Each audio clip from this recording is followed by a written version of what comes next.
We're going live with STD in 3, 2... In a galaxy closer than you think, two men and a revolving crew of miscreants bounce from one rock to another, searching for truth, a good time, and the square root of 42. Reach the streets, ride the wave, you are now surfing the divide. Between ignorance and understanding. Between dick jokes and guided meditation. Between pop culture and a pop in the jaw. That's where you'll find the Webonauts. Hello! Welcome to Surfing the Divide with your Webonaut hosts Jeff and Blake. I can't remember today's date, but that's cool. It's today, and 9th. It's the 9th. And if you're listening, then it's Monday, probably. Monday. I'm gonna hold you to that. I know. I put it up on the fucking cover art, so I'm holding myself to it. Today we have a guest, Eric Miller, aka EpidemiK, aka Lil Scraps, and E-Dub. Don't forget to contact us if you have any tips, show tips, or comments or suggestions. You can get us on Twitter at Surfing the Divide, our Facebook page, Surfing the Divide. Just Google Surfing the Divide. All social media that comes up is us. Check us out on Stitcher. Take the time, if you would, and give us a review.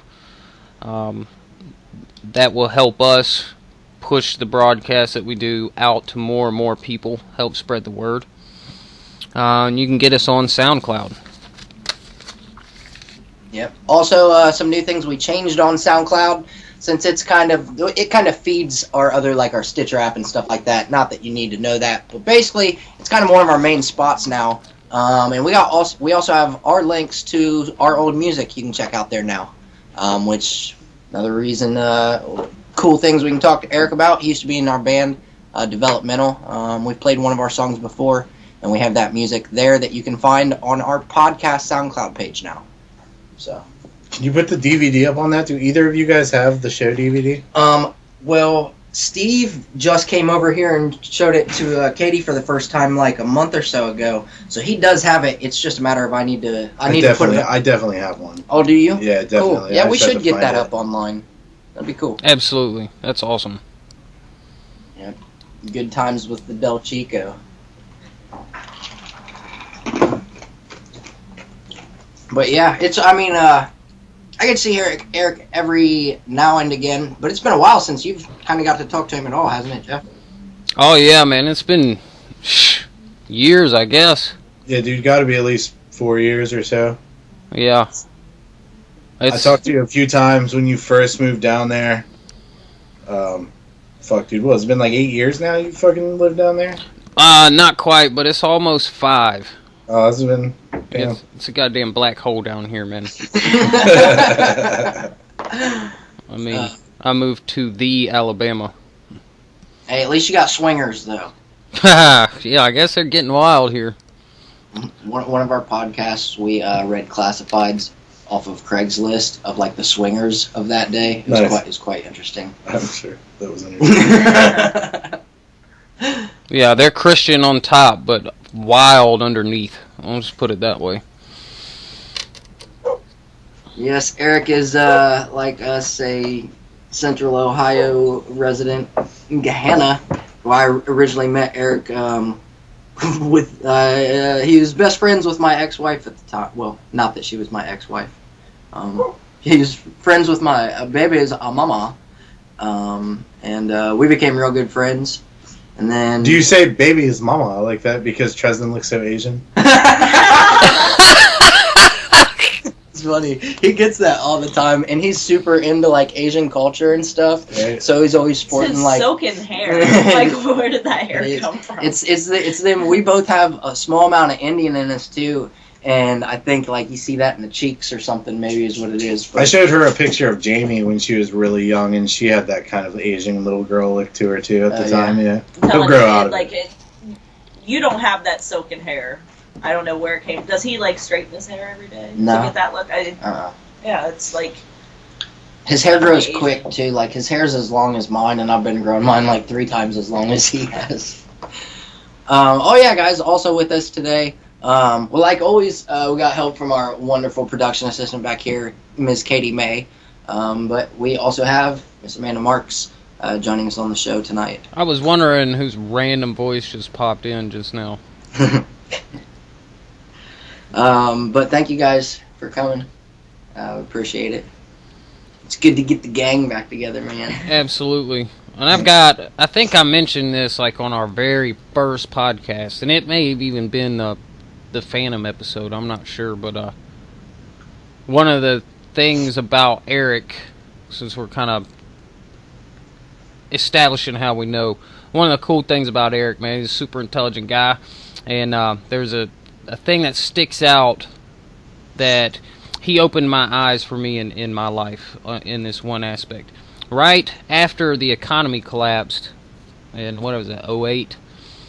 I don't know if you remember this, Eric. You had like a newspaper, like it was an underground newspaper from April of that year, and the economy, collapsed in October, September, and yeah. And then in that paper in April, it talked about the economy was going to collapse in September or October. Yeah, the impending housing collapse. That was actually an article from Crime Think, which is this great, I don't want to really call them an anarchist organization, but they're very anti-capitalism. They call themselves the Ex-Workers Union. Really good stuff. I'm not sure how all that information was documented. They didn't quote their sources or anything, but it was crazy how accurate it was. Yeah, it was dead fucking on, and one of the things that opened my eyes to is the mantra on, mainstream news was, no one saw this coming. We don't know how to deal with this. We didn't see it coming. We couldn't have prevented it. And then here the evidence is, in this smaller newsletter, I guess you would call it, they fucking knew. There's no way they got that information prior just on a guess. What's amazing about that organization, man, is it's a complete collective. Like every person who adds to that is doing it for free out of their own time. You know what I mean? They're not doing it for a profit. Everything ships for free on their fucking website. They'll send you all kinds of pamphlets and stickers and shit whenever you order. They dumpster dive packing materials, so it's low impact. It's a really sweet organization. Oh, that's awesome. So people are doing it because it's something they believe in, all right? Yep. It's not got an alternate agenda behind it. Yeah, they're not worried about ratings like Fox News.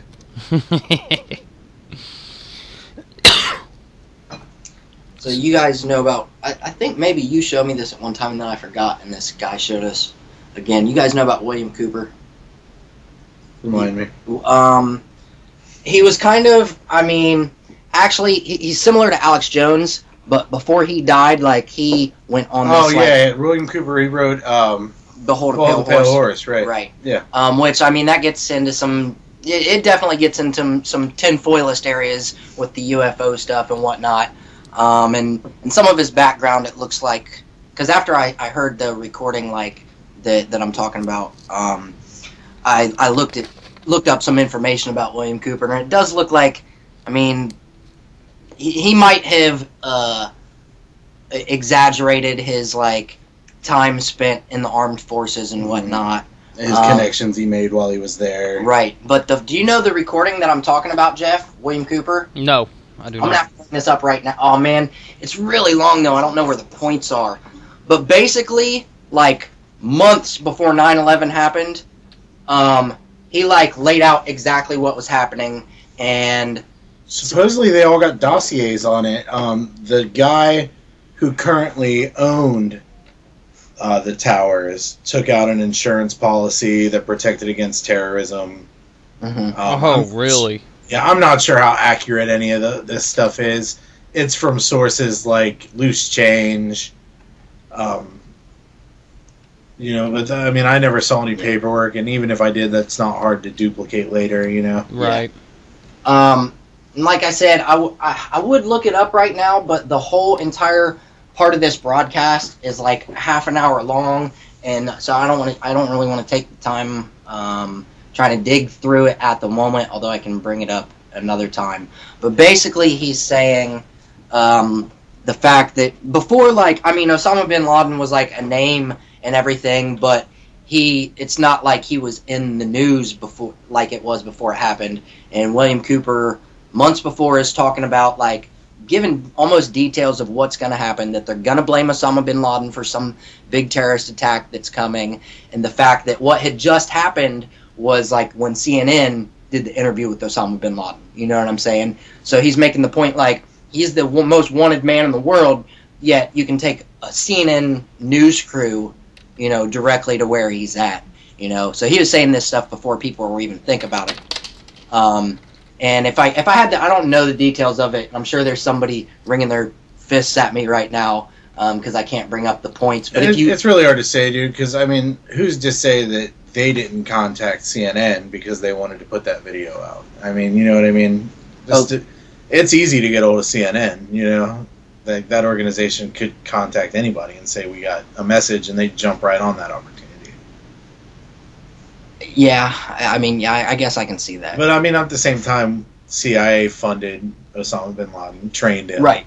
You know what I mean? So that's documented. That's fact. Yeah. So I mean, we fund those kind of organizations all over the fucking world. We have for years. Yeah, I'll have to, like I said, we'll have to bring this back up maybe sometime because his whole broadcast, you're like, it's eerie as fuck, and his end is kind of strange too. That they were trying to come after him for tax evasion, I think, and he's one of those people that kept like not paying taxes and trying to sue the government or whatever. But I guess he'd lost his case, I think, and as everyone who tries to sue the government. Right. Well, and they don't pay their taxes. Yeah, and he's a big, Second Amendment guy, and so I know he probably had a fuck ton of weapons. He did something, and then he led the police on a chase and ran back up in his yard, and of course he had a gun, and then as he ran for the door, they just opened fire on him or something like that. See, I was not aware that William Cooper. I knew he was killed, but I was not aware it was by police. Yeah, that's interesting. Oh, really? Yeah. And this, of course, is after 9/11 and stuff. Not to say that I'm not saying they have anything to do with each other. I'm just telling you the odd facts of this man. Yeah. Correlation doesn't equal causation. Right. That's true. That's like the number one fallacy. But one update I'm gonna go ahead and throw in real quick. We talked a little bit about North Korea last episode, and I forgot to bring up the most poignant talking point, which is that CNN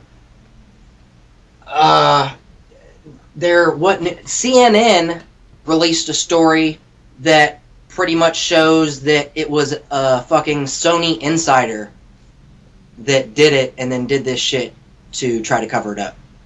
Did what? The Sony hack. The Sony hack was done. They said that as soon as it happened that they suspected an insider. Right, that's what I'm saying. Get ratings for the movie? Huh? Was it for ratings for the movie? I mean, who knows? It was probably for a lot of stuff. I mean, those people insiders get that shit and leak it all the time. I mean, you know what I mean? It worked if that was the case. I heard some guy say that it's his patriotic duty to go see that movie. Oh, wow. Yeah, the terrorists were trying to make it so he couldn't see it. That's not a sheep. Yeah. Mm-hmm. Yeah, isn't that ridiculous? Yeah, that's the point we were kind of making. I mean, don't get me wrong, Seth Rogen cracks me up, and it's probably a funny movie. Yeah. But that's neither here nor there. It's my patriotic duty to watch movies and go shopping. Right, no shit. Yep, well, that's fact. And ensue terror. Fearmonger, don't forget to fearmonger. Right. Terror. And then don't forget, now we got to start taking away more internet rights. It's 2015, and you need to turn your pants inside out. Yes. Oh, is that the new trend now? Well, according to Back to the Future. Oh yeah, and you got to wear a bike helmet. Yeah, and a vest that clucks like a chicken. Hey, did you hear what Amanda just said, Jeff? Where's my goddamn hoverboard? What, episode 8? Is it episode 8? We found that bitch. Yeah. Yeah, it's kind of there's this thing called Hendo. Have you seen that yet?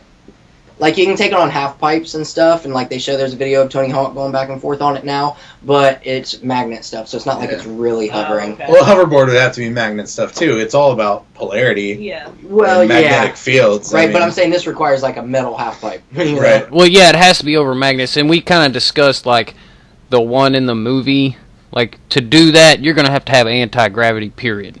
Because for it to hover over any surface exactly the same as it did the last surface it was on, you know, like the road versus the ground versus metal, the stairs, whatever, that's anti-gravity. This Hendo thing, it's got to be like aluminum or copper, and that's it. You go off of that shit, you're on the ground again. So you'll bust that motherfucker pretty quick too if it's aluminum or copper. I can't imagine it can sustain too much damage. Well, no, that's the surface. Like, the whole half pipe's made out of aluminum or copper. It doesn't really look like you can do much more than go back and forth on it. Like, to all Tony Hawk, like, he looked like he was riding it for a while, and then he started to kind of get the hang of it, but really the most he could do was, like, when he got to the top of the pipe, he'd, like, spit, and he wouldn't, like, go get air or anything. Go too far, because if you get too far from the magnetic force, you're going to just get thrown off of it. He wouldn't even get the nose of the board towards the top of the pipe, and then he'd, like, spin and come back down. That's all could you imagine? I mean, if you came down hard on that thing, it would make contact and probably flip out, like the way you put two batteries together and let go one of them. Yeah. Right. And, you know, I think what they said is it could hold, like, 300 pounds, so if you jump on it... Oh, you're going to ruin your day doing that. Yeah. I mean, it's going to hit the ground. You're just fucking screwed. That's going to hurt if you're going fast. Interesting. Well, I know, well, we got into a discussion before the show about some GMOs and stuff, and like Jeff has told me, it's my homework to try to figure out how to throw that in and edit in here. But I want to go on the record as saying, and I've said it twice now this week on the page, hashtag fuck Oprah, okay? Yeah, I didn't read any of that stuff you put up, so you're going to have to enlighten me, like, what she's doing now. Doesn't even read his own podcast's website. No, I do. Blake and I are both guilty of posting shit and then, like, not following up. Well, Snopes is your friend. Sometimes, dude. Sometimes Snopes is bullshit, and sometimes Snopes gives conflicting answers in its answer. Like, yeah, like true and false. Right. Sounds like religion. But first off, speaking of GMOs and shit like that, Oprah has always been big on her being organic. I'm talking about how great organic is and everything like that. She has a farm on her property in Maui. Oh, right. Her property on Maui has a huge. It's an organic farm. No, it's a huge organic farm. Trademarked Oprah's Organics, which I see now here in the article. But according to a December 14th post from the Institute of Responsibilities Technologies Facebook page, Oprah Winfrey's magazine, O, is scheduled to run a Monsanto ad in 2015. So, I mean, if you're getting money from them, you're approving of it. Especially, I don't know, it's weird. No, if you disapprove of it, you shouldn't run an advertisement for it. Especially in a sense when you're as rich as Oprah is, it's not like she needs the money. Right. And like if Monsanto offered you guys $30,000 to post a fucking commercial, I don't see why you wouldn't do it. I mean, we realize that, like, you know, that we're gonna sell out eventually, but I don't think Monsanto wouldn't be. I mean, and we already have a little bit. We've admitted that. Welcome to the Matrix, but. Like, I don't know about Monsanto. I would run. Against it. I would run the commercial. I'd take that money, and as soon as I got done spending it, I would put a fucking retraction out. Yeah. Have y'all seen the Monsanto commercial on TV? I have not. I've seen some pretty entertaining Coke Industries commercials on TV. Right, the Koch brothers, yeah. No, I've seen the Monsanto commercials like on YouTube, but not on TV. I have seen them on TV, and they creep me the fuck out because they like show you like people eating and stuff. Do they mutate? No, Dinner table. no, but like the whole premise is like everything you're doing, we're involved in. Is kind of the message they put across. Oh, for sure. It's creepy. And they're like, Monsanto, we're the good guys, kind Dude, of thing. I've read Who articles. says we're the good guys? Always the bad guys. Yeah. I've read articles put out about Monsanto that shows they have like their own team of spooks who like investigate farms and shit to make sure that people who aren't supposed to be growing their shit I heard that aren't they growing it, and that if cross-pollination occurs and you get some Monsanto genes in your crop, right. they'll seize your fucking land. Well, Oh, yeah. They'll That's make it fucking crazy. that you have to buy their GMOs because Right. you have a part of their GMO in your crops, so Right. that you have to purchase their seeds Right. or they'll sue you. And seize your land. That's Yeah. the butterfly effect going on. Get sued and you don't have any money to pay it. They seize your Right. Right. I did hear that also. I also heard that they were using, like you were talking about their spooks, I heard that they were using those people to spy on activists when a lot of the big Monsanto marches and things like that were See, going on. I don't know about that because activism doesn't accomplish much. It really doesn't, and it's not because it's not the right way to go about it. People just don't fucking care. I mean, that's definitely Well, no, I don't know. We do these unintrusive marches where if you're not in people's fucking way, they're just gonna walk around you. You know what I mean? They don't that's why care. people started doing those And that's die-ins in the middle of the street. And that's why everybody got upset with Occupy Wall Street because they were directly in everybody's way, Right. and that's why it was effective compared to these other marches you see where they don't really accomplish anything because I'll just fucking go around you. That's very true. And that after that Monsanto march, I mean, while I was happy to be a part of it and everything, like, there's not that I wouldn't be one of the first motherfuckers to get in the streets when it really goes down, but at this point, I'm going to use my time to try to affect change in other ways. I don't feel Right. like marching around the state house of Ohio is gonna do fucking dick right now. We went up to the State House when they did Occupy Columbus. We went late at night. There weren't many people there. We took our dog. We said, fuck it, let's go walk around and see what the mood is like up here. And it would surprise me how uninformed everyone there was. Like, they were there to complain because they know there's something wrong. But nobody has any resolutions. Nobody Right. knows what to do about it. Yeah.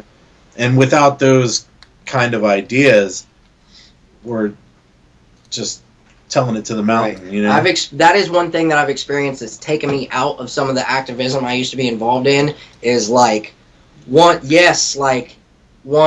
sometimes a cause can become a fad too, and y'all know some of the that I'm talking about, and you get this mass of people, and what happens, like, when I joined the Army, dude, 90% of the people were dumb and ignorant as fuck, and I got along with 5% of the people. 10% of the people were halfway intelligent, but that's what happens when you get a fucking fuck ton of people together in any situation.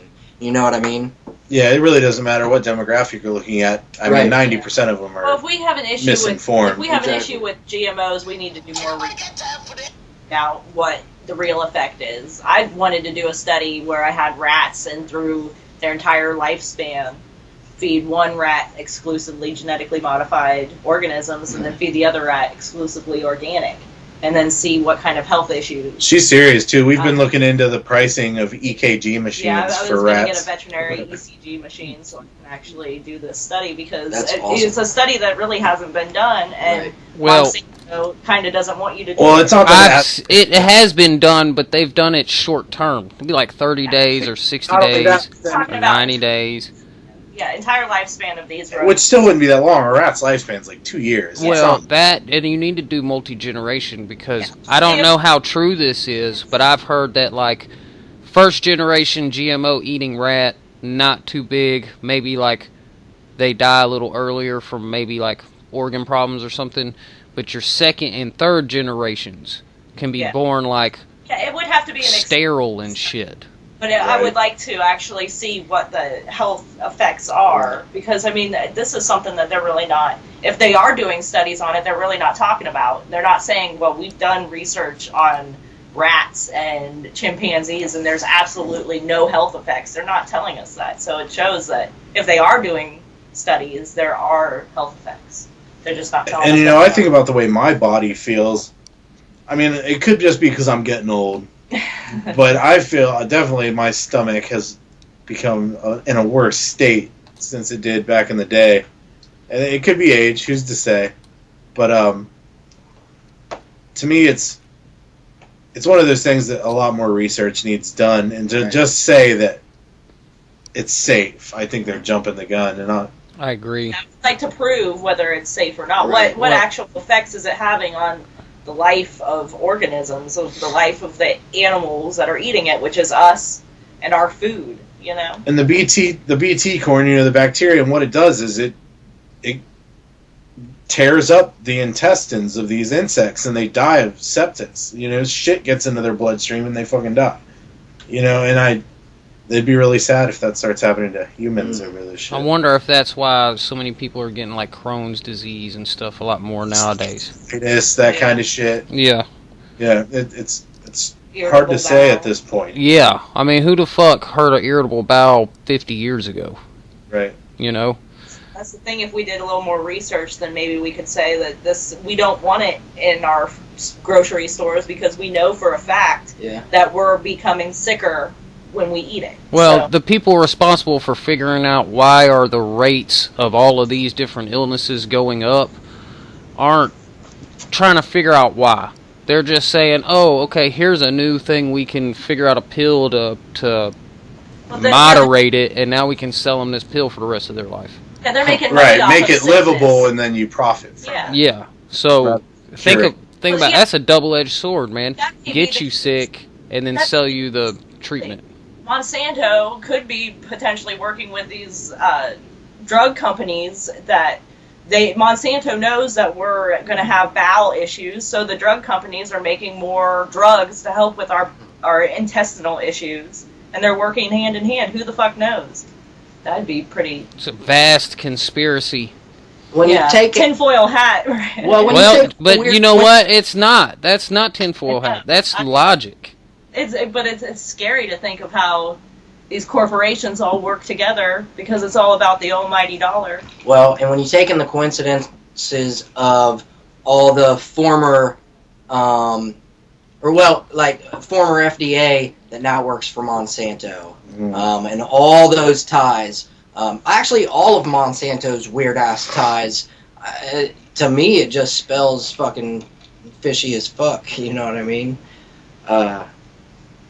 Yeah, man. Well, yeah. One thing about the whole GMO thing that I've thought about is, and it's kind of weird, but I think in the last 100 years that humans have figured out how to do some things before, like, we really should have. Like, technology advances faster than culture. Well, right, that's absolutely true. Yeah, like, okay, the first example would be like nuclear power, okay?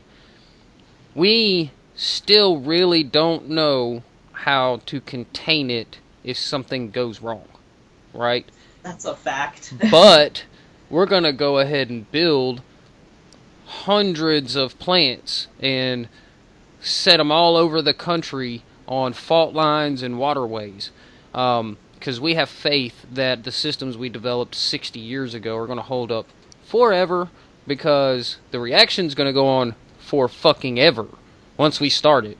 And we built these fucking buildings that aren't going to last near as long as the reaction that we've created. Forever, near as enough as makes no matter. I'm talking the half-life of fucking uranium is billions of years, you know? Yeah, I mean, in essence, it's forever. Especially when you're comparing it to a building you built around it, you know? Right. And so that's a technology we put in place, we implemented, we started using without actually knowing how to fully use it. But that's how we roll, man. I mean, like, we talk about gun control, you know? Never, not once, have we ever given up any kind of technology we've created unless something that serves the same purpose and is more efficient comes along. That's how we operate. We don't get rid of things. Well, that's yes and no. Like, okay, like supposedly, there was a carburetor in the 70s that ran on water or hydrogen, okay? And then the oil companies bought the patent and never implemented it. Even though it had advanced humanity, now you're looking at, well, this is going to demolish the oil industry. I read a book about Who Killed the Electric Car. Yeah. It was interesting, but there's not enough concrete evidence to show that it ever really existed. Well, think about it, too. Alexander Graham Bell had an electric car on battery power. Granted, I don't know how long it ran, the distance it traveled, and all that. But he made one back then. And if you would have took that technology back then and upgraded it over time to now, we'd be way fucking past where we are instead of just trying to fast track it in the last 10 years. You know what I'm saying? I mean, it's even with our lesser alternative resources like solar and wind, when BP owns half the patents to solar panels, do you really think they wanted to get out of oil before we don't have any left? Oh, yeah.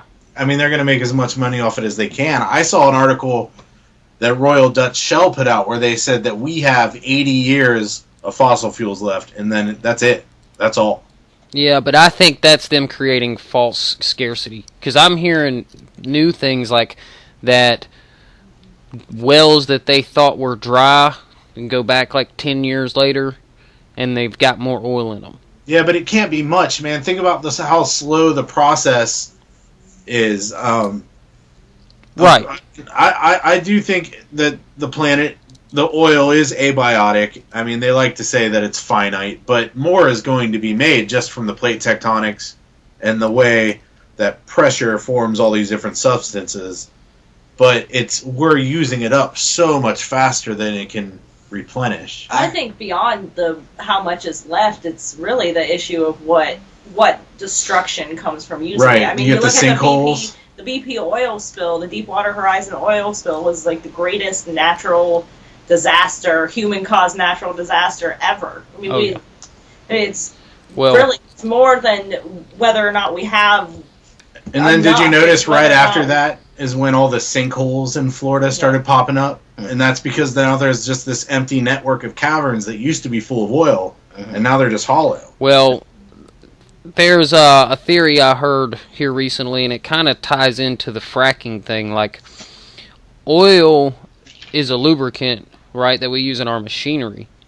Right. But maybe it's also serving a purpose with the plate tectonics of the Earth, and that it's like a lubricant. Interesting. Or like, you know how hydraulics work in machinery. Like it's a lubricant or a hydraulic system within the Earth to help the plates slide along, and then you remove that lubricant out, and now you're getting more earthquakes. Like, I think Blake posted something on our page about fracking is now directly linked to an earthquake in Ohio. Yeah, I read that story as well. Multiples. Toledo is a big area for earthquakes caused by fracking. Fracking is an incredibly dangerous process. Well, if you think long term, like one of the theories I've heard about Mars and why it's a dead planet now is that it doesn't have plate tectonics anymore. And they actually just came out, I know this is like super new, that our water cycle on our planet isn't just surface. They've just figured out it's not just surface water. They think there's as much fresh water under the crust as there is water in the ocean. Yeah, and it all runs in a system. Like, the water in the crust is just as important as our clouds. And they're all first works in circulatory systems, I mean, on every level, from our bloodstream and lymph node systems to plate tectonics and our water system, all the way up to black holes and white holes and the way matter reproduces throughout the universe. I mean, it's all circulatory system, so it really does make sense. The good news is that I heard there's a deep, untapped well in Uranus.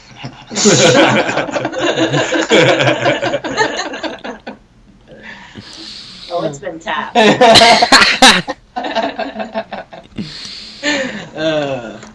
Oh, well, so also on the fuck Oprah tip though. Is that where we were?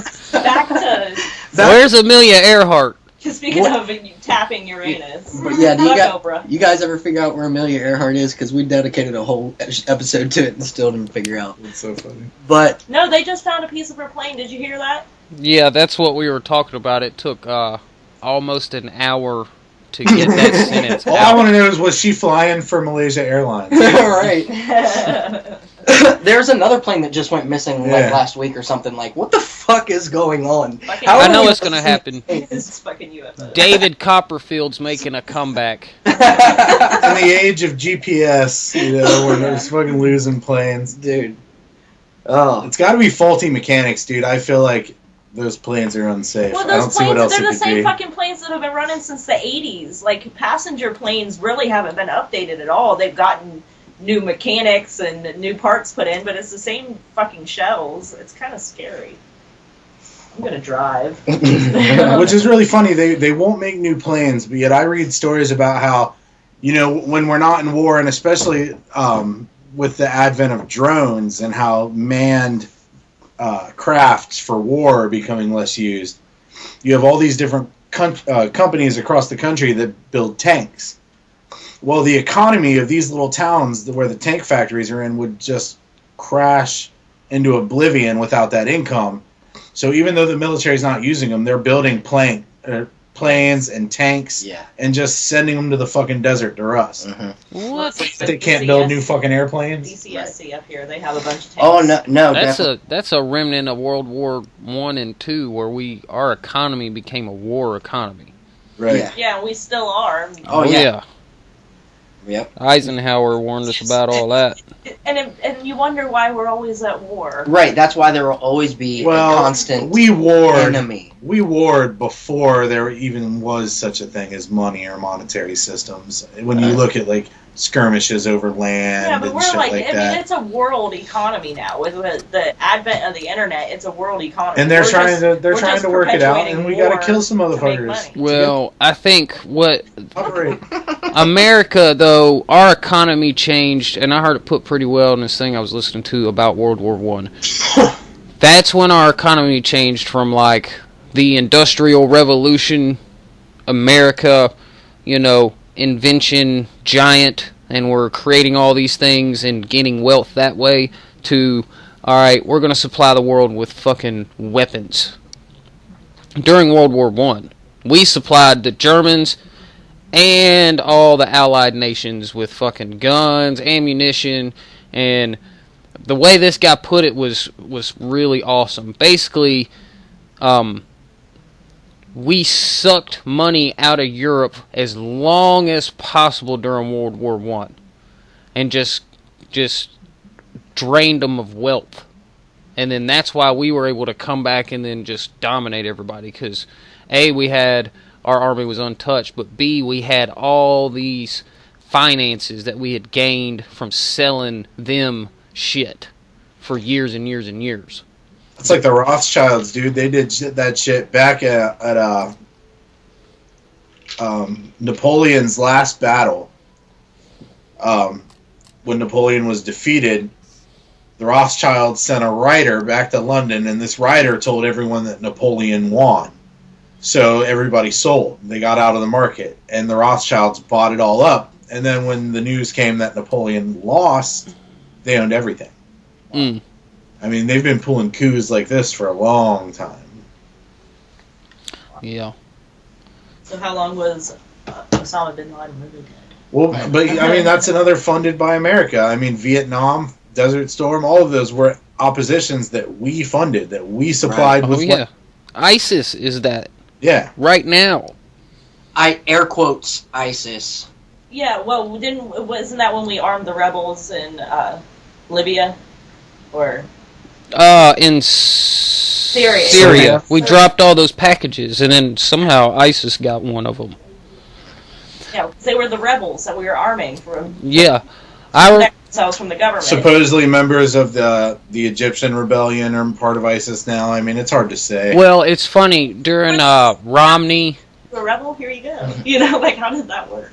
During Romney and Obama's debate, I remember them arguing, saying... Well, like, one of them, I can't remember who was who, but they were saying... One of them was saying, we need to help arm these rebels to fight against this government. And the other one was like, well, we don't need to do that because we don't really know who they are. That was setting the stage for ISIS to come about then. If I remember correctly, that debate sounded like this. And then the other Obama was like, That's the debate we're talking about, right? Yes. Okay. That summed it up. the one with the fan in it. Sorry, go ahead. On the national stage, they were prepping everybody for us to give weapons to these people, and then people turn around and use those weapons to be our enemy, right? That was us, doing what we do. What's really done to be our enemy? Nothing. That's the enemy we created to have a fucking fake war with. Like, you've read 1984, I'm sure. Like Eurasia, the way they would constantly switch enemies between the different factions. It's that whole kind of a concept. And we've been going through it with the Middle East. We just pick a new one. Don't get me wrong. ISIS is a bad group of people. They kidnap women and rape women and kill villages, and they're not good people, but they're really not an enemy of the United States. Like, really, what have they done to us? And of course, I mean, but guided by who? I mean, well, what kind of hand do our spooks have in that situation? Well, they haven't really. Oh yeah, they're pulling the fucking strings. Like, is ISIS a group of 12 people in some mom's basement, making these fucking crazy videos and going around villages raping people? Like, how many people are in this group? We don't even know. Yeah. Well, I know one thing. They've got their own flag, so that means they're legit. I can stitch a flag right now. That's what I'm saying. I saw, like, a CNN report, and he was standing there, and he was like, look over there, and... Dude, it wasn't even maybe like half a mile, and there was an ISIS flag flying on this building. He was like, that's where their territory starts, and we're over here. And I'm thinking, no, man, there's no way you're standing there if that's a legit threat, Them motherfuckers are cutting reporters' heads off, supposedly, and you're going to walk up and point at their flag? No. It's all set up. So, hashtag fuck, air quote, ISIS. Back to so I don't forget, I just want to bring back up my last hashtag, fuck Oprah. Don't forget to hashtag it. But I know I say that joke a lot, but I'm kind of ribbing Jeff right now because he's commanded me. I guess we got to I think hashtags are dumb and annoying, but apparently we got to use them in this day and age so more people see our shit. So I'm going to keep making fun of myself for using hashtags. But anyway, Oprah fucking Winfrey. Just so I don't forget. I think you guys are saying you might have heard some of this story, but I'll repeat it.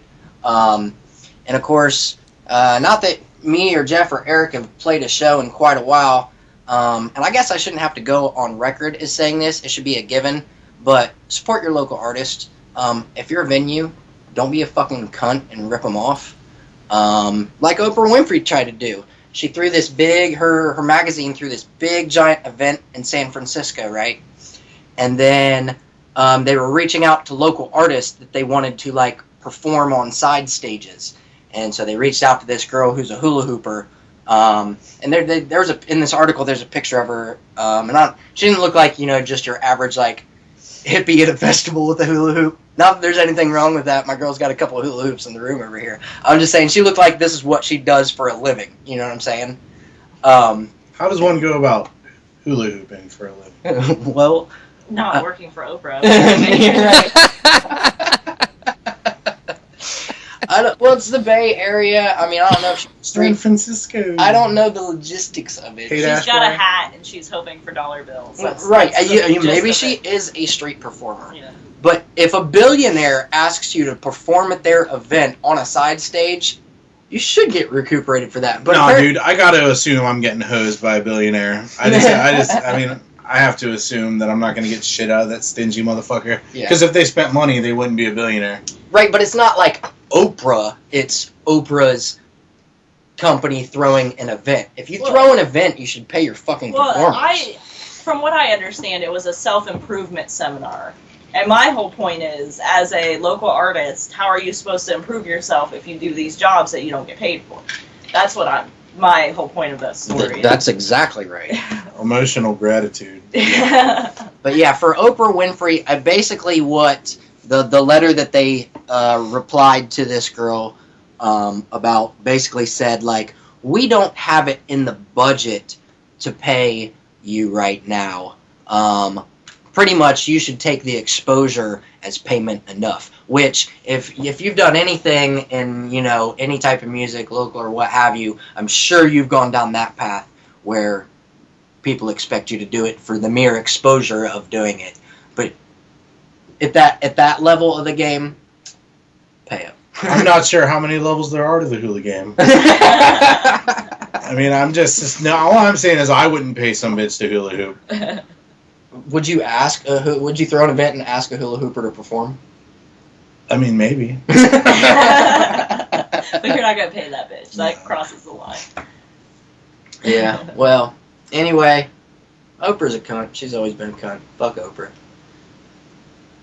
My girl's sitting back here and has a fondness for Oprah, so if you were one of the motherfuckers sitting in the crowd that day that got a free car, I don't think you'd be saying fuck Oprah. Well, but that's what I'm saying. Until they asked for the taxes before you left the studio, and you're like, I don't have $1,500 just on hand, and they're like, fuck you. She said they were gifts. No, but you still have to pay taxes. No, if somebody writes that shit that is a gift, you don't have to pay taxes on it. If you got the money to give away a car, pay your goddamn hula hooper. That's true. Also true. Give her at least give her one. Give her a fucking car. Right.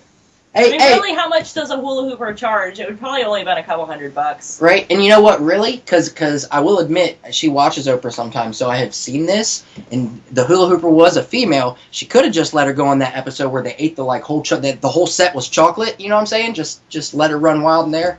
Isn't that a thing? Don't chicks love chocolate? Sounds unhygienic. But I don't think they like to eat houses of chocolate. Yeah, where'd he go?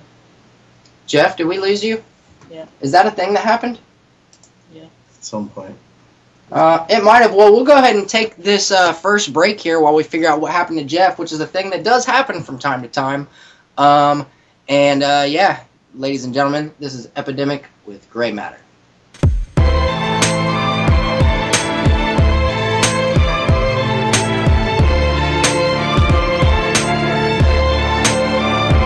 I could write a book about the universe.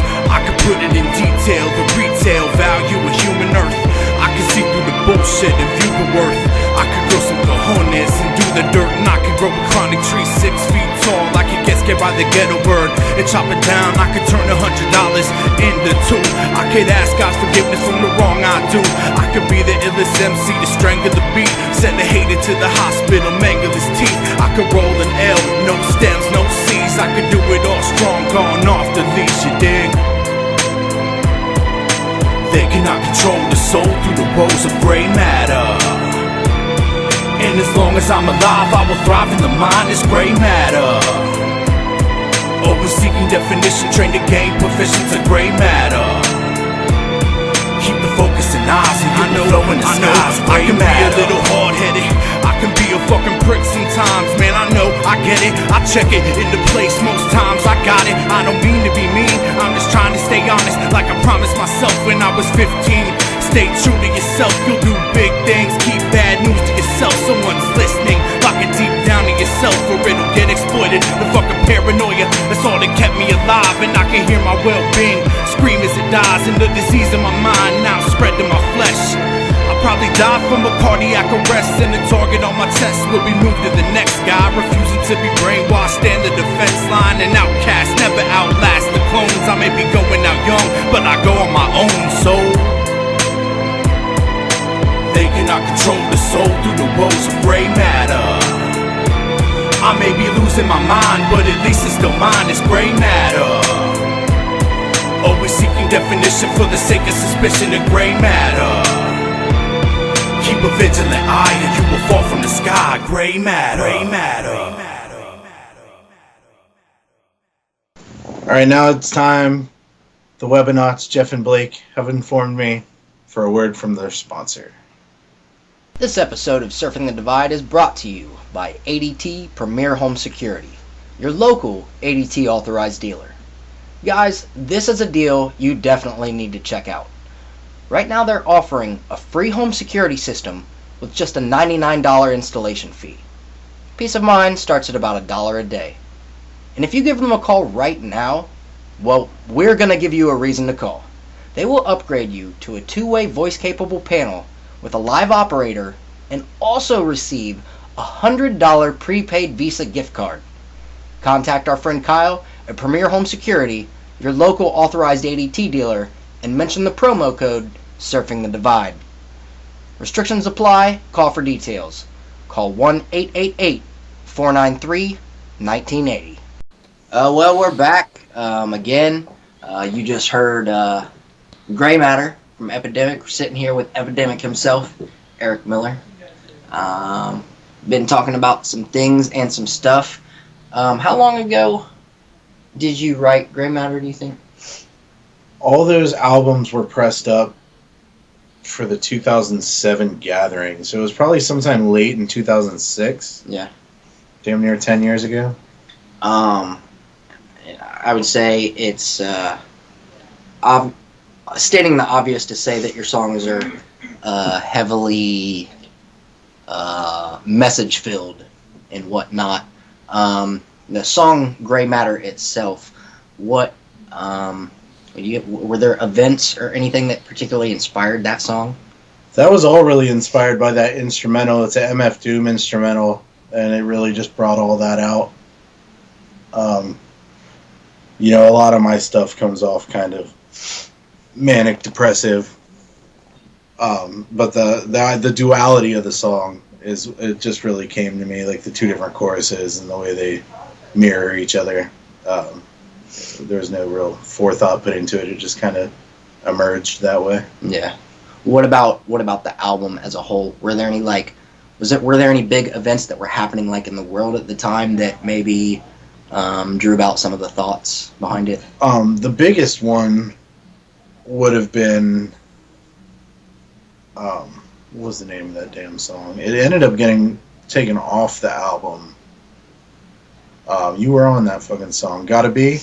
That one was all inspired by the state of the world. That was written right after 9/11, and that's when we saw a cultural awakening of the type of things that our government gets into with the aftermath of 9/11, and that's what that one was inspired from. But you guys would have to dig deep to find that one because I don't think I even have it.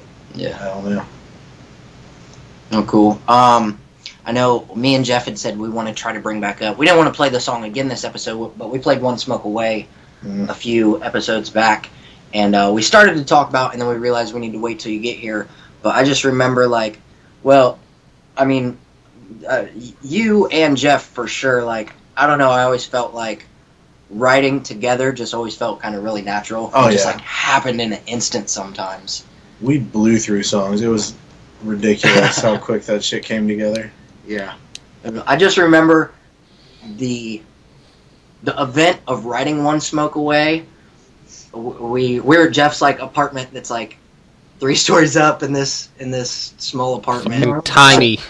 I don't think so. I think we were in that garage over off Hamilton Road when we did One Smoke Away. No, I think we were in the apartment, dude. Ghost Children then that we did? Yeah, Ghost Children was in a freezing ass cold, dude, with a little bitty space heater. Jeff's fingers freezing trying to bend strings and shit. But yeah, no, One Smoke Away we wrote in his apartment, and lyrically, I think we had that thing done in 20 minutes. It just... I had 2 different versions of the verse that I know I ended up putting some changes in later. But yeah, the basic premise of the song, was from an actual experience. Right. So that's always a good basis. Yeah. There's some funny stories behind some of those events. Yeah, that one, I'm not sure. I know it was cold as shit I don't remember exactly like even what year it was when all that occurred. Who knows years and dates and things? It's all irrelevant. It was well before the song emerged. I'm pretty sure. Oh yeah, it was years before the song happened. Yeah. Good times. Talking about saving the world, man. But anyway, yeah. It's always been fun having Eric in our lives musically, and so we're glad we can have him on here. You can check out some of his music. We're going to play one of his other songs a bit later, and then we have an Eric pick of a song that's not his that he wants us to check out. But for now, back to the show. Where's your head at, Jeff? I know you got your own little list going on over there. What's happening in the world? Well, before I get to that, I wanted to tell Eric this story. When he first come out with the Gray Matter song, I was actually playing it for a guy who was, you know how everybody's a rapper at one point or another, right?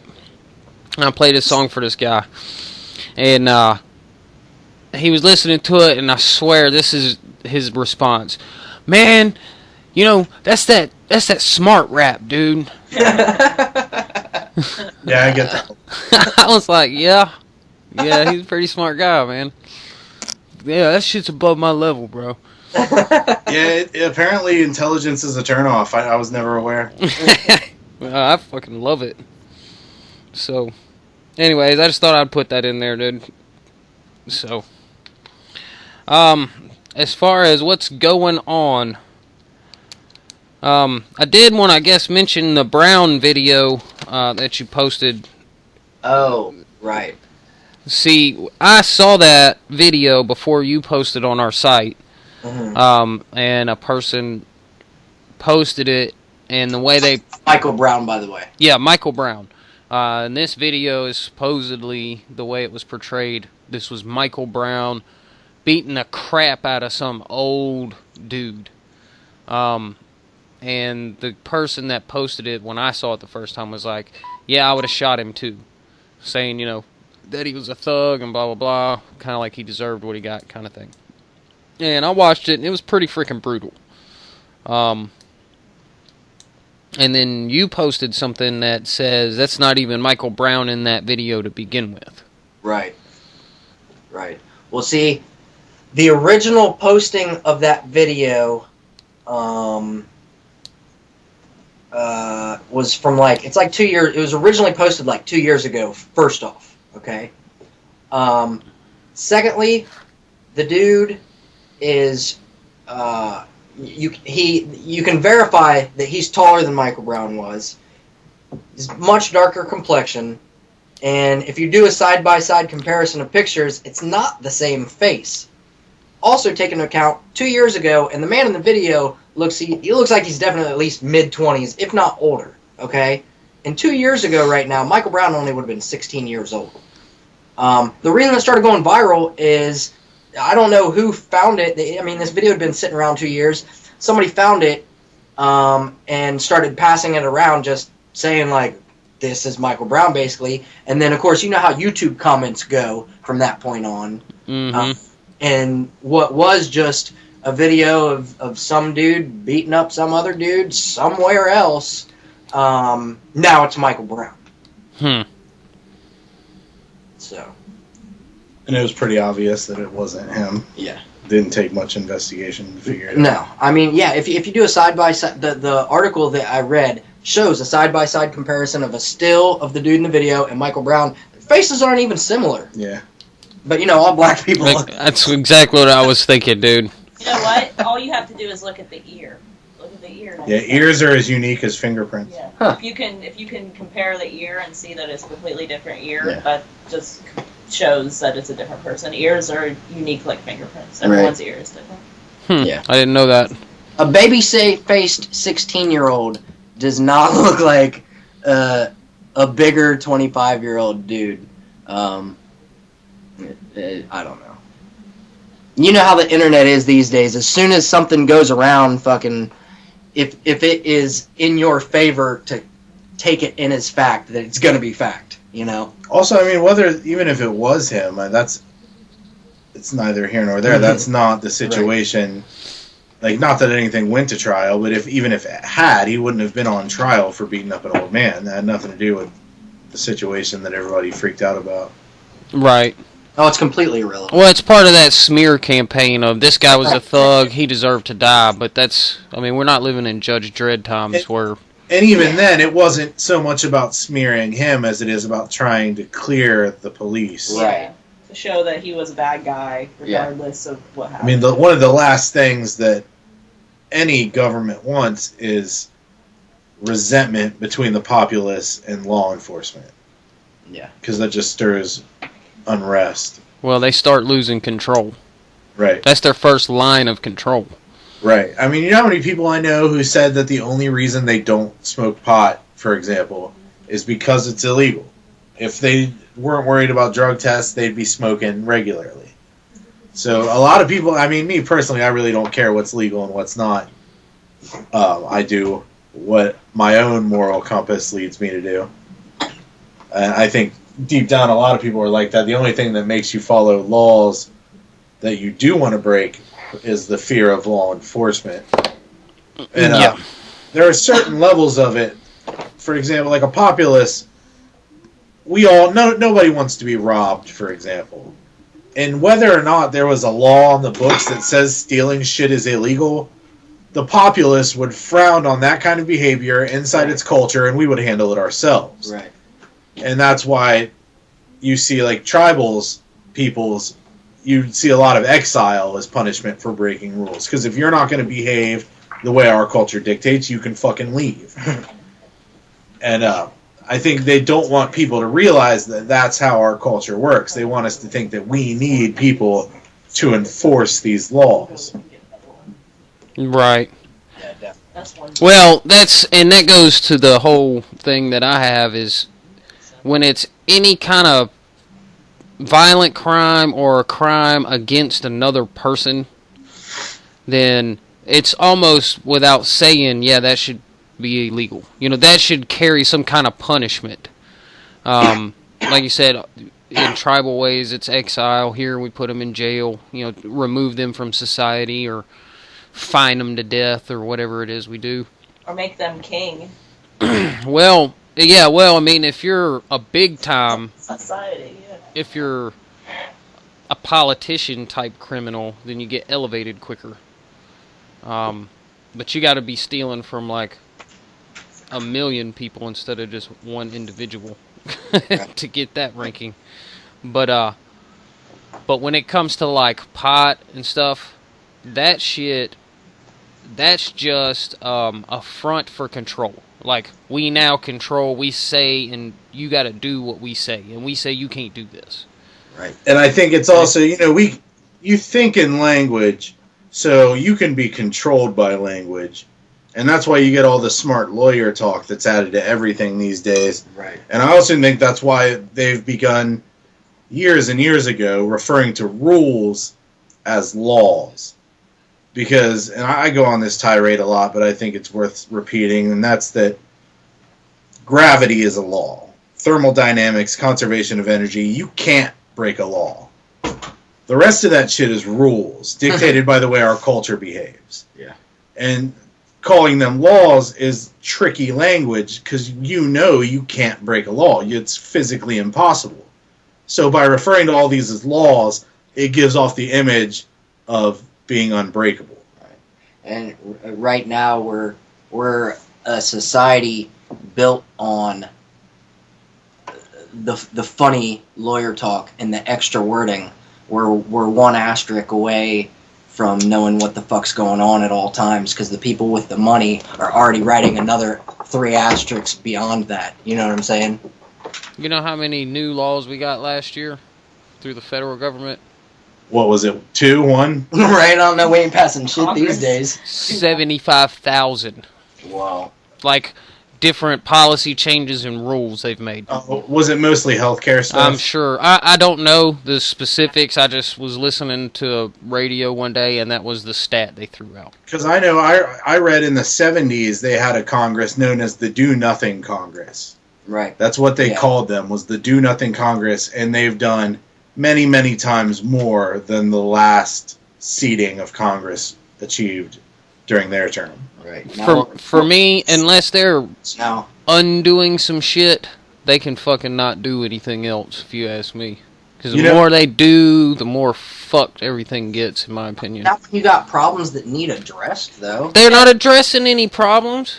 Some corporate regulation in this country, and that's really like if you want to make some But new that's laws, not what they're working make on. some laws regulating these fucking corporations that run the fucking country. No, they're working on making a way so that those corporations can get their foot down on our throat a little more. Yeah. Troll. Right. Yeah. Right.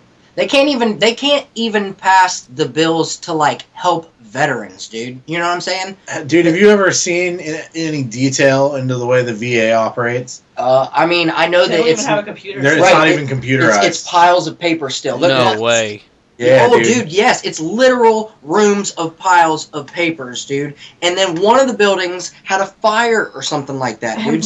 Seriously, swear to God, I saw this shit on the fucking Daily Show, which is the only reliable news source. But anyway, so yeah, dude, it's literal piles of paper. They have for now like 5 years. They've been in the process of trying to digitize and computerize it all. But I mean, you're in a long line. If you know, I could get VA stuff for like, I could get extra help from the VA for some of my disability shit. But I'm good on waiting in that motherfucking line. Are you serious? Dude, it's come to the point where they're asking veterans to file their own paperwork. Like, you call the VA trying to get help, and they'll tell you, come down here and find your file. Right. You know, Jesus. it's that ridiculous. Yeah. But dude, it's toy soldiers, man. You served your purpose. They don't give a fuck about you Oh, anymore. for sure, dude. They're always I mean, and then the next campaign is always on the backs of support your troops. It doesn't matter what fucking side you're on, if it's the left or the right or you're fucking the middle of my nuts. You're always fucking support the troops, love your country. God bless Yeah, if we really America. supported our troops, then Praise the Lord and pass the ammunition. Yeah. Suicide among veterans wouldn't be so high if we actually supported troops. Yeah. I mean, that's one of the highest factions of suicide in the country. And part of that is the handout of the antidepressants. I mean, they just fucking, oh, Yes. you got a problem here, take all these pills. Yeah, instead Dude, of it's getting hard real work being help. fucking shell-shocked. Oh, yeah. I mean, I can understand taking a handful of pills in that kind of a situation. yeah, but that's not what I'm saying. What I'm saying is, instead of doing the real psychological help that some of these people need, like, I know a veteran, okay, goes to the doctor, this happened recently, goes to the doctor and says, you know, I'm having mental problems. He's there fucking 10, 15 minutes, they write him a prescription for one of the MAOI inhibitors or whatever they are, right?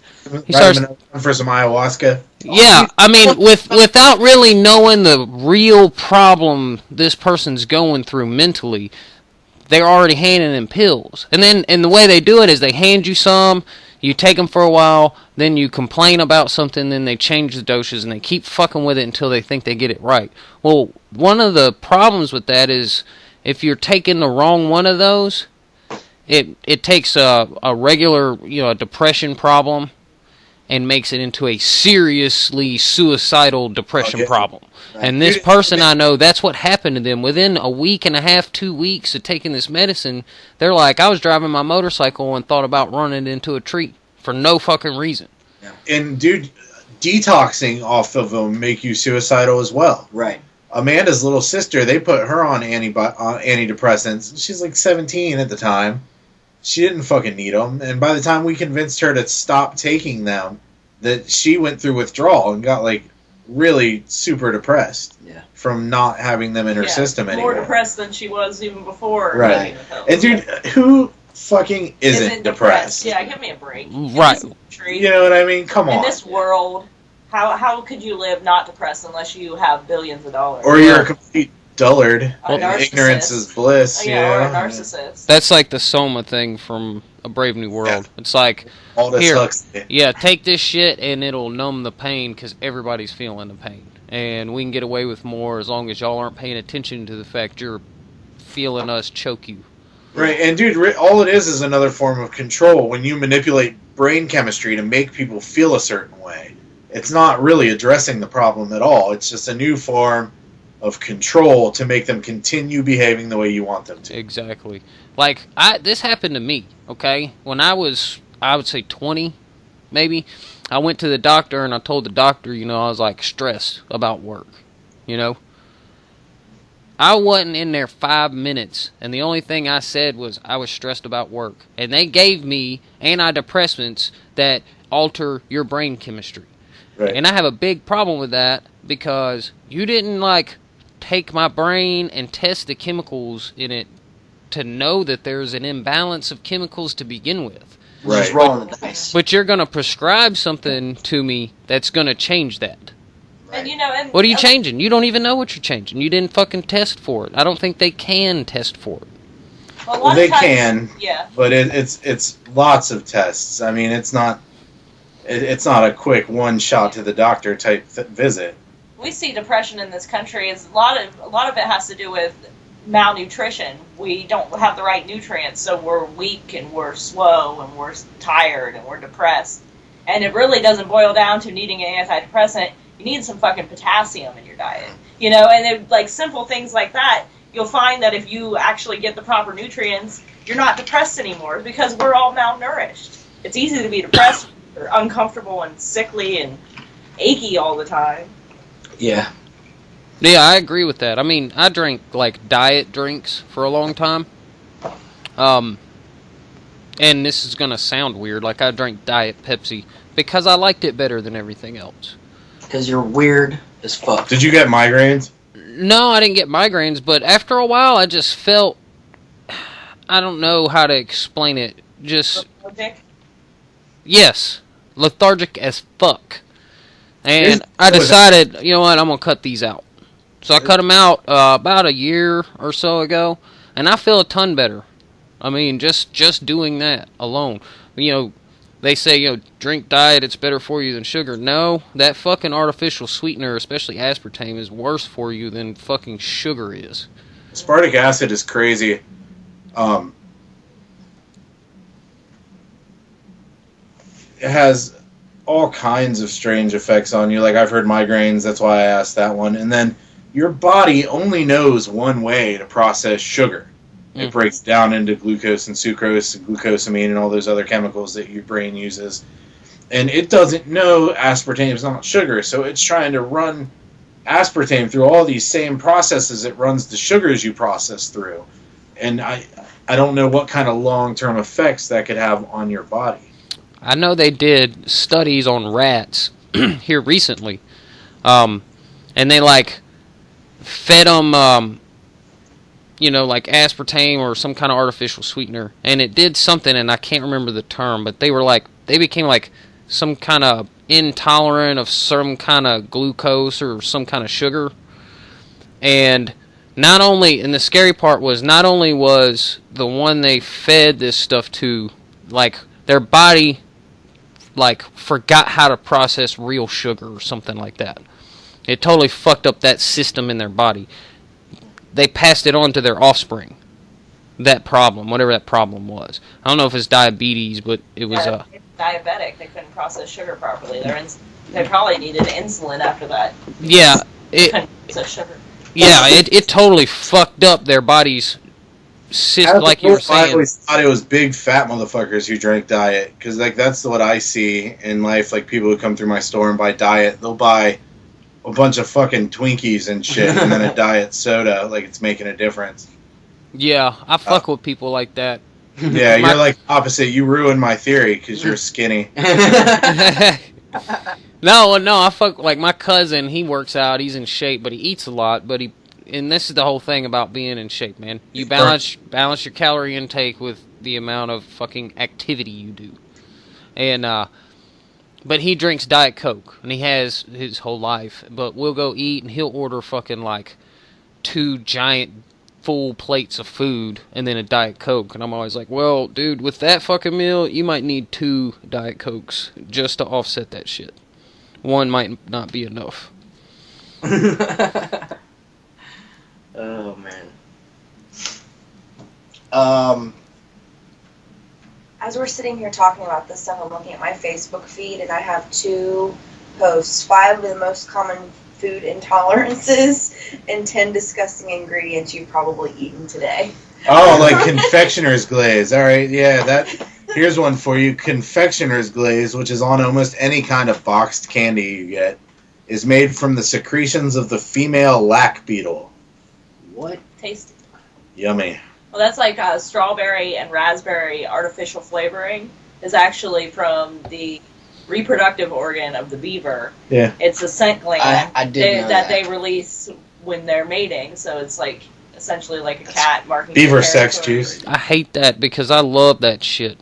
Have you guys ever? Those are like my favorite flavors of candy. Raspberry, that's what I'm talking By about. the time it gets to you, it's nowhere near still a beaver's ass. You know what I mean? Like, really, it's what it is one pheromone. It's broken down to the molecular level. They found out that this beaver pheromone is similar to a raspberry, the molecular structure of How do raspberry. you? Who's the dude that figured that shit out? Some guy out mass licking beavers. That shit tastes good. I love that beaver pussy. Yeah, but it's similar probably to how you. they make medicine. You know, we used to have these herbal remedies, and they take herbal remedies and look at the molecular structure and see what molecules are really helping with diabetes or Crohn's disease, whatever your issue may be, and then they break that plant down and use that specific molecule and put it in medicine. Same concept of how aspirin is made from white willow bark. Yeah, but I mean it's kind of gross, but really it's just a molecule. We don't have to be afraid of it. Well, aspartame, and y'all can correct me if I'm wrong, isn't it like E. coli waste? Like, parentheses, E. coli shit? No, I'm pretty sure it comes from a metal. It's breakdown from a metal. I'm not... No, that's formaldehyde. Or no, that's fluoride. Is that fluoride? Yeah. Fluoride breaks down from aluminum. It's a byproduct of the aluminum Well, then processing. aspartame, I got no. Yeah. It's aspartic acid is the actual ingredient. I mean, you got fucking Google sitting right in front of you if you want to take a look. Yeah, But, Blake, I'm not get to sure work, the- bro.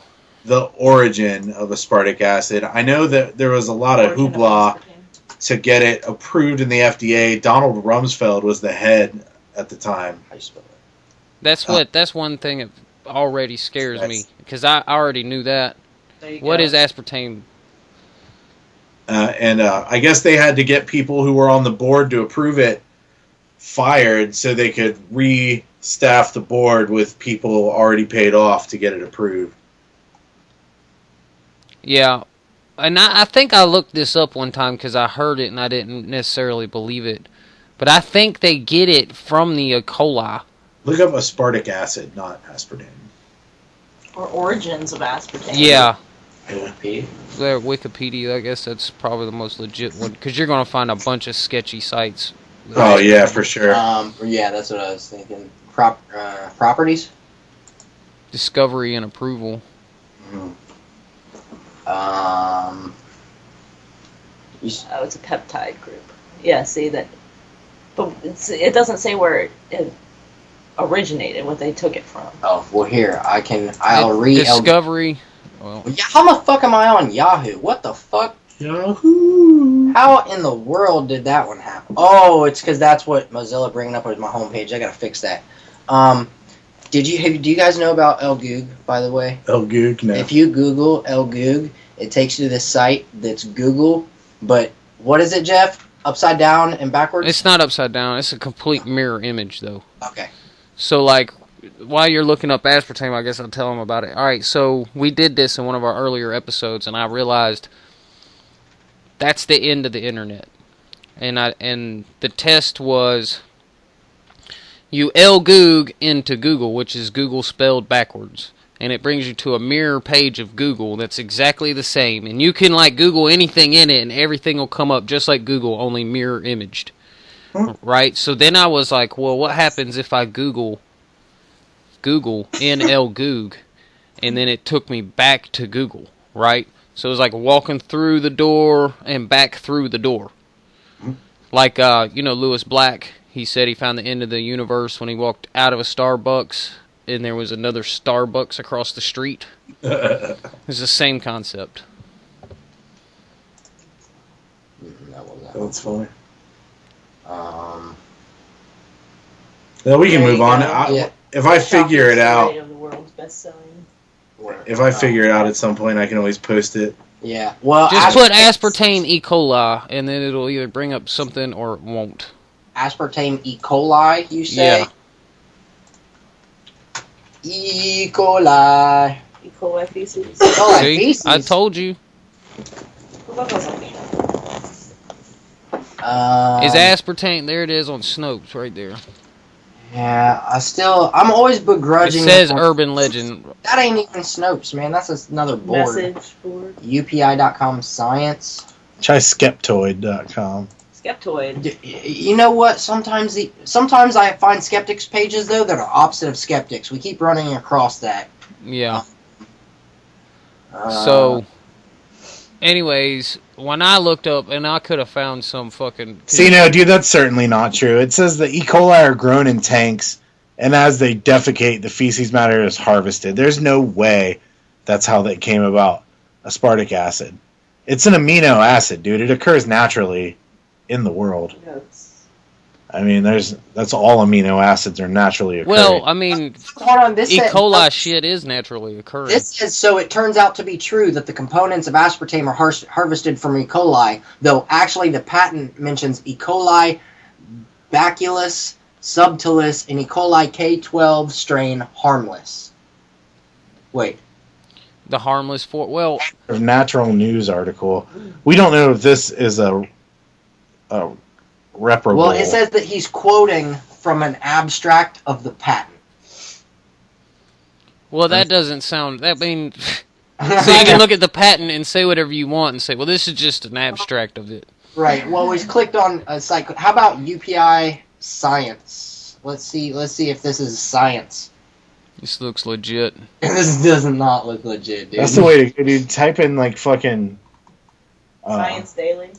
like .gov sites, dude. University Well, sites. Let's see if we see anything that looks... See, none of these... Reddit. There was Reddit. Reddit? You know that shit's got to be legit. Right there. How's aspartame made? There we go. Metro. There it is on the headline right there. According to the patent, which is available on the public read online, genetically modified E. coli are cultivated. Well, see, that's the one we just read. Well, Right. yeah, but that's what comes up when you type it into... I don't know, dude. I'll do more research. Oh, this one gets worse. Is aspartame made from the feces of GMO E. coli?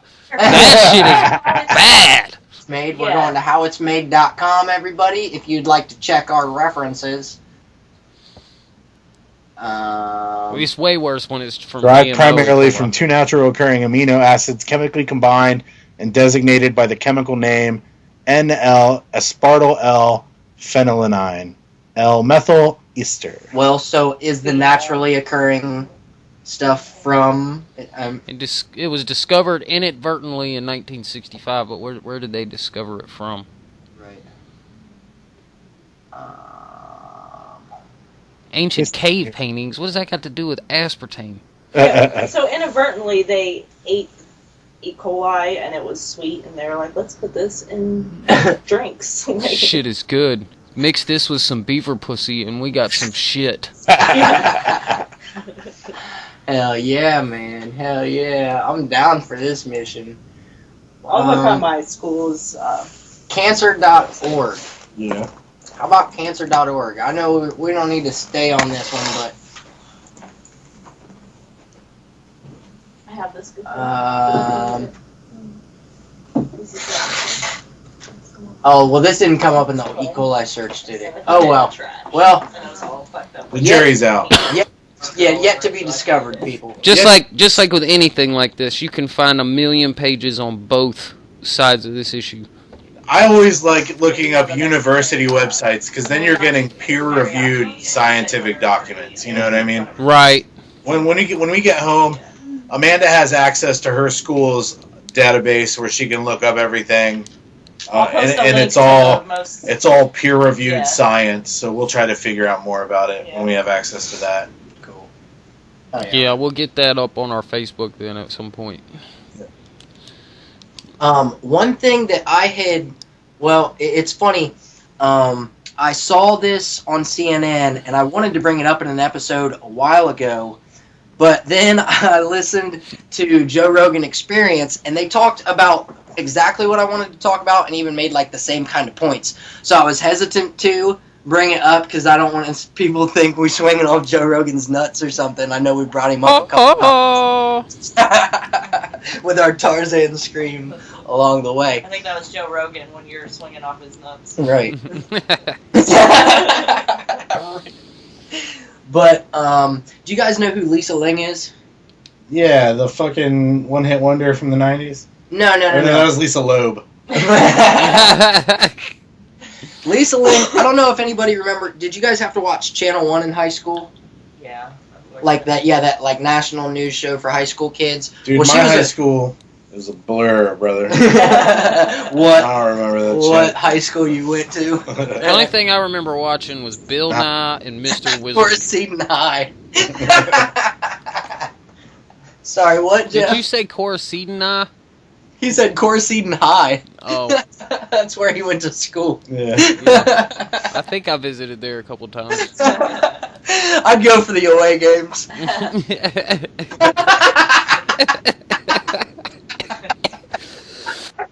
Oh, shit. What were we talking about? Oh, Lisa Ling. All right, well, she was a reporter on Channel 1, but now she had this other show on CNN. Babe, can you remember you don't remember what the first one was called? Our America? Yeah, it was Our America with Lisa Ling. And she had some decent reports on that. She's like a good, really unbiased journalist. She does a good job of that. And she did an episode where it was all about ayahuasca. Oh, word. And, dude, I couldn't believe that it was a CNN report that, like, they really just reported the facts. Like, they didn't take a stance on it either way, but showed that, like, there's obviously people that get benefits from it. And she went with this group of vets who all had, like, real bad PTSD. Oh, yeah. Who were wanting to be done with the whole, pharmaceutical fucking shit that's being shoved down their throats. And so she visited this one group, and some of them, they have done it, like, because it's not a thing that's just one magic. That's what they drove home. It's not like a magic answer you do once, It's a journey you'll have to take and maybe have to come back or whatever. But she didn't, the whole story wasn't based on that. It was on ayahuasca in general, and the whole, like, scene in Peru now. If you guys are interested in more on ayahuasca, look up a book called Food of the Gods by Terence McKenna. I have really good book. Yeah, I've heard of it. I think maybe that's something that you told me about too, I'm sure. Dude, I heard Dennis McKenna, his brother. Yeah. Dude, telling some stories like how they found, one of they went looking for like an edible form of DMT, and where they were at, these people were just like feeding them mushrooms, and they were like there for 2 weeks, just straight eating mushrooms for 2 fucking weeks. And Dennis McKenna's version, he was like, yeah, I totally left this reality and was like swimming through the cosmos. Yep. And he said Terrence totally held himself together, and that's kind of how, when the time wave thing and some of his theories along those lines started coming together, was on that trip. Yeah, that's in the book. Is it? Yeah. That's where he came up with a couple of his different theories, like Time Wave Zero, which other people like Art Bell called it the quickening, and there's a couple different versions about it, but how, like, I'm a novice at it, and it doesn't really make much sense to me. It has to do with ancient Chinese shit, like I Ching. Yeah. And stuff like that, which is all nonsense to me. I don't get it at all. But one of his great ideas that I like a lot, and how you said he was so high, he was flying through the cosmos. That's because to them, they talk about how inner space and outer space are the same thing. It is. And it's really, if you've ever taken too many hallucinogenic drugs, then you have an idea of what we're talking about. Well, in a sense, but the statement you just made is literally true. Like, we kind of touched on this one time. All right. On the quantum level of your body right now, like, every atom you have is 99.99% space. Okay? the matter that makes up those atoms is like 0.0901% matter. Because I have a theory on that is, you know how you have your aura, right? Like not talking about like New Age aura, like that you see when they do their little infrareds and shit. But how if somebody's got their hand close to the back of your head, you can feel that shit, even though they're not touching you. You know what I mean? Yeah. So I think our bodies are all those. The part of the molecule that is matter is all pushed together, and then that empty space forms our aura around us, and that's like it's you, but it's space. You know what I mean? Yeah. Yeah, well, that space in between all those little things inside that atom is the same space that you see in the vacuum when you look up into outer space. Right. It's the same fucking space. It's all connected. It's all the same empty void. It's all the exact same piece of space. It's funny, dude. Like, I'm far from religious, but I have this theory about the God beast, and that's the like you were talking about our on the molecular level. If you like break us down into just molecules, we're exactly the same as outer space, and then like the way there's billions of microorganisms living all over me and inside me, and how each I got an organism inside me right now. like I think we're all cells, you know what I mean? Like you and I and everybody else are the little microorganisms, and our universe is just one cell in the God beast. Whoa. You know Yeah, what I mean? yeah. And I've a countless amount of cells that It's a turtle. build up. Yeah. yeah. Hell.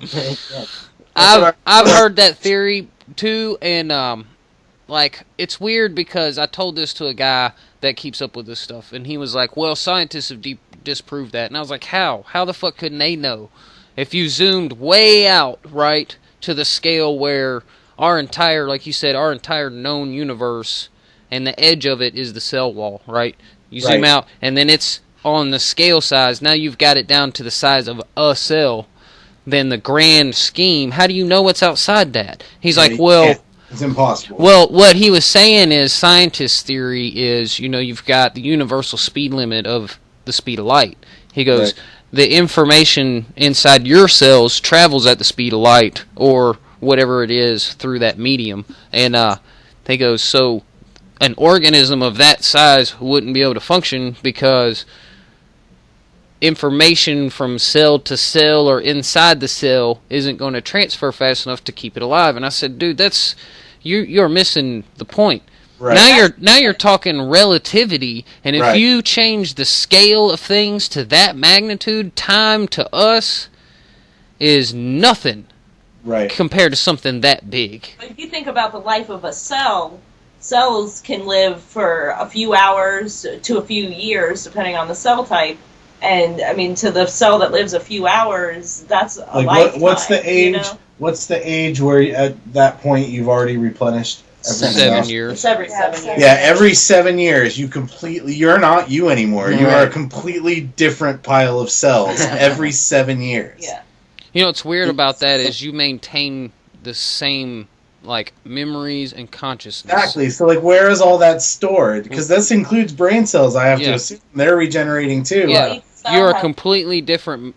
But so memory stored in DNA. Then that's really strange to think about. Say that certain effects can alter your DNA. Be passed through generations. Yeah, certain so then, like somebody who to gets a your fucking brain organ that transplant may really could Yes. get some memories from the person that they're getting an organ from. That's really crazy to think about. Where's all my mind just got fucked real deep and real hard. So if all your memories are in your DNA, when I black out, do my memories like go with like the socks? Well, it's not necessarily your memories, but Narnia. it's like the like a save drive Yes. of your memories. It's a backup drive. Yeah, but you They're there somewhere. But when every 7 years, when you replace all the matter that is your body, but you still have the memory of when you were 5 years old. I mean, how is that getting transferred? But they're not. Your cells aren't replaced. Like I'm going to go to bed and all my cells are going to be replaced. Right, Tomorrow, it's gotta be No, like- no, over 7 years though. But your memory banks, the matter, the okay, let's put in computer terms. Your hard drive over 7 years, you took that hard drive and threw it in the trash and put a brand new one in there. Is it transferring? Yeah, it's not the same It would be process. like taking a hard drive and taking out small parts, small wirings, and replacing each wire. But Even that's the not hard drive accurate, is the though. But same. then you're rewriting on it. But even Same that's shit. not accurate, dude. Like, imagine your brain is a lump of Play-Doh, right? Mhm. I can do that. And then you got this other lump of Play-Doh. Done. And for every little piece of Play-Doh you pull off another little piece from the other one and stick it there. Do I get to eat the Play-Doh? Now, since you're constantly replacing it at small little bits at a time, it can store the information in other cells and then rewrite it to the new cells. Okay. Wait, I have to assume. That makes sense. Well, I heard this thing like, you know how caterpillars transform into butterflies, right? Metamorphosis. Yeah, and they do it in the cocoon. And basically, while they're in the cocoon, they're just like a soup. Like they completely melt down and then reform into a completely new organism. Well, they have somehow proven this past year that memories from the caterpillar transferred to the butterfly. Now, are these instinctual memories, like the way Tool use? No. What they did was, you know, like Pavlov kind of stuff. Like they made the caterpillar, kind of like taught it. I can't remember, like some kind of light or something. But anyways, made it have a certain response to a certain stimulus, right? Like a learned behavior. And then they tested the butterfly afterwards, and they did it to numerous ones, and like 9 out of 10 of them retained the same like memory response to the stimulus that they were giving it. That's interesting. So they were like, how do you transform a memory from like a solid brain that gets melted into a soup and then reforms into a different organism, but it transferred the memory? It may be just like we said, it's in the DNA, because, I mean, even like, say that, you know, during the metamorphosis process, it's going from one set of cells to a completely different set of cells. When those cells reproduce and create a new cell, it still has the DNA in the nucleus of the cell. So it really just could be DNA, because it's not, the DNA isn't changing during the metamorphosis stage. It's the same butterfly, Right. the same gene structure for a butterfly. It's not going to change. So it may be in the DNA. That'd be crazy. Well, I mean, that's got to be how instincts develop. Imagine if you could do that shit, like fucking my kidneys shot because I'm getting old, Alzheimer's kicking in. Let me climb in a fucking cocoon, just melt, Isn't that what happened on The River? rebuild myself back That up. show, The River? Isn't that what's that one dude's name from Police Academy? The main dude. Michael Winslow? No, no. That's the main dude in my opinion. That is the main dude. Talking about I don't know anyone else. Gutenberg. Wasn't Gutenberg in Cocoon? Nah, Cocoon? I don't know. Yeah, the movie with all the old people and like this like alien thing like gets in their like old people pool, and when they get in and swim with it, it like rejuvenates them, and all the people with Alzheimer's. I really like, can't say I've ever seen that movie. Yeah. dude, it's total quality 80s, man. It's an uplifting film that makes you want to respect your elders more. I doubt that. It fucking sounds edge of your seat, dude. It is, man. Yo, man, they like throw their walkers and dance and shit. They get in a fight with people. So it's like the Fountain of Youth. Yeah. Weird. Cocoon. I'm fucking renting that shit as soon as we're done with this.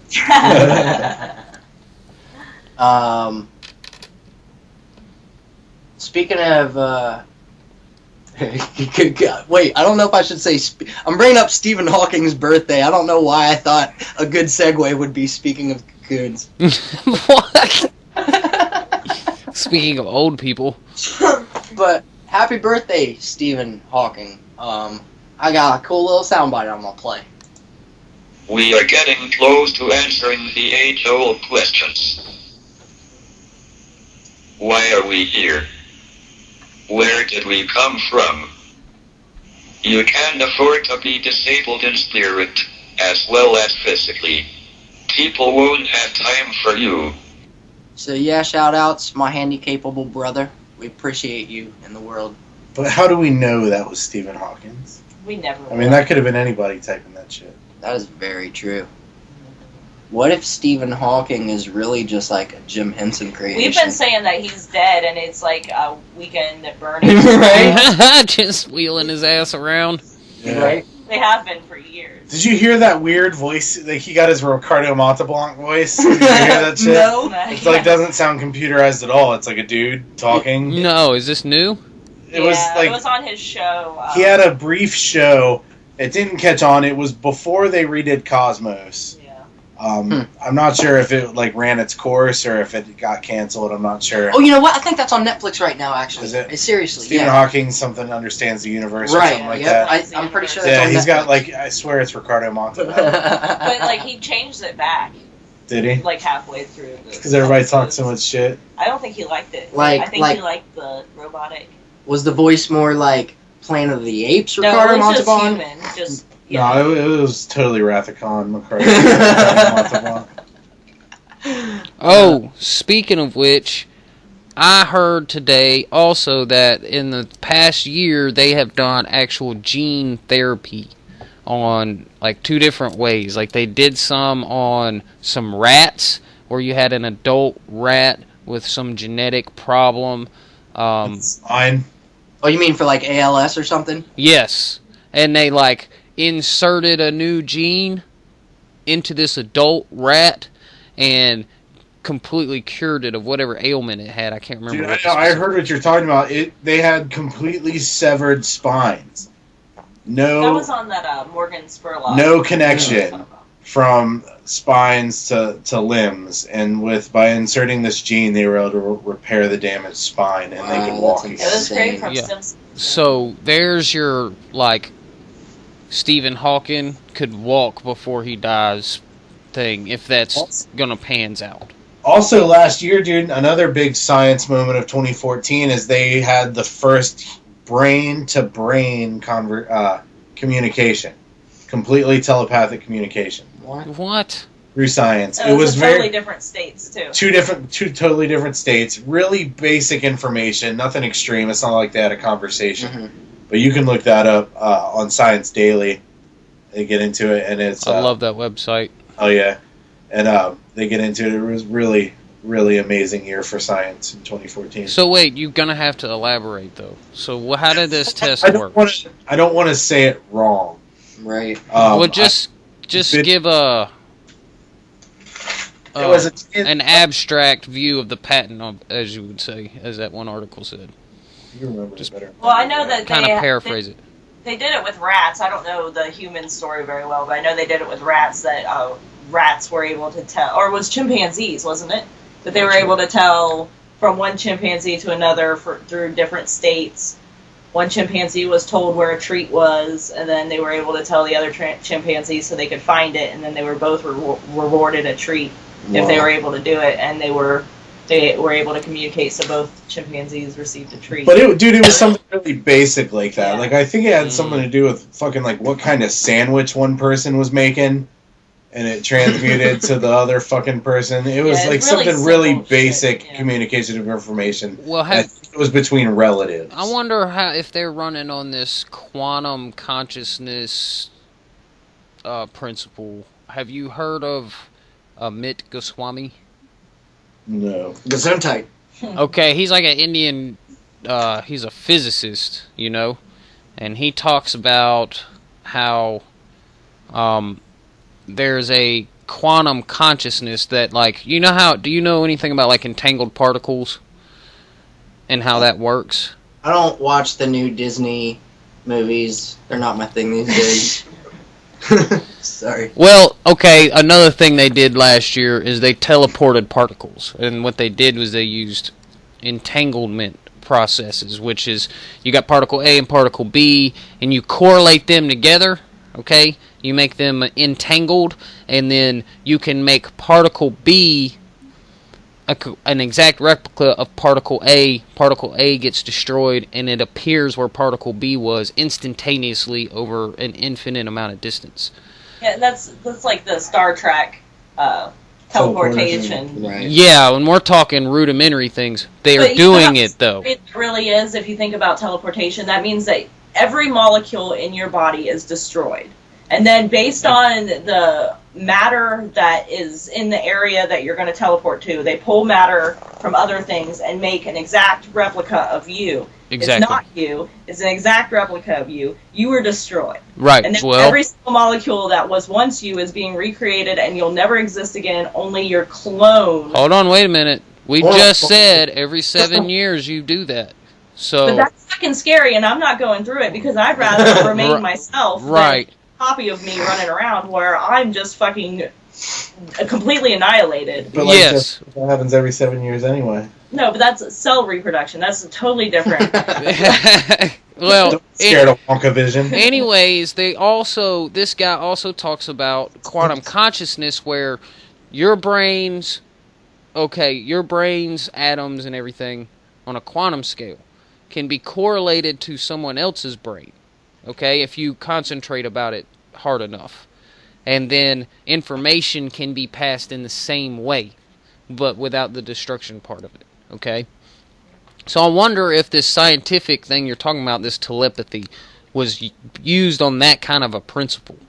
It probably was. Like I said, I read the article months ago, and I don't remember the details of it. But it's out there. You can check it out. Sweet. This guy was talking about some test they did with, like, pet dogs, okay? Like, they did a study, and, like, a house dog would be at home, and then the owner would be at work. And then the owner would, like, get ready to leave work. Yeah, and as soon as he got it in his head that, okay, I'm heading home now, Yeah. would react. Yeah. That shit's crazy. Is hell right there. And that's Dude, who do you have a closer relationship to than your dog? right. You know what I mean? On a bond kind of level. Exactly. So, and that would be like get your mind focused on something else, and then you get the quantum particles kind of entangled, you know. And what Einstein called this entanglement shit is spooky action at a distance.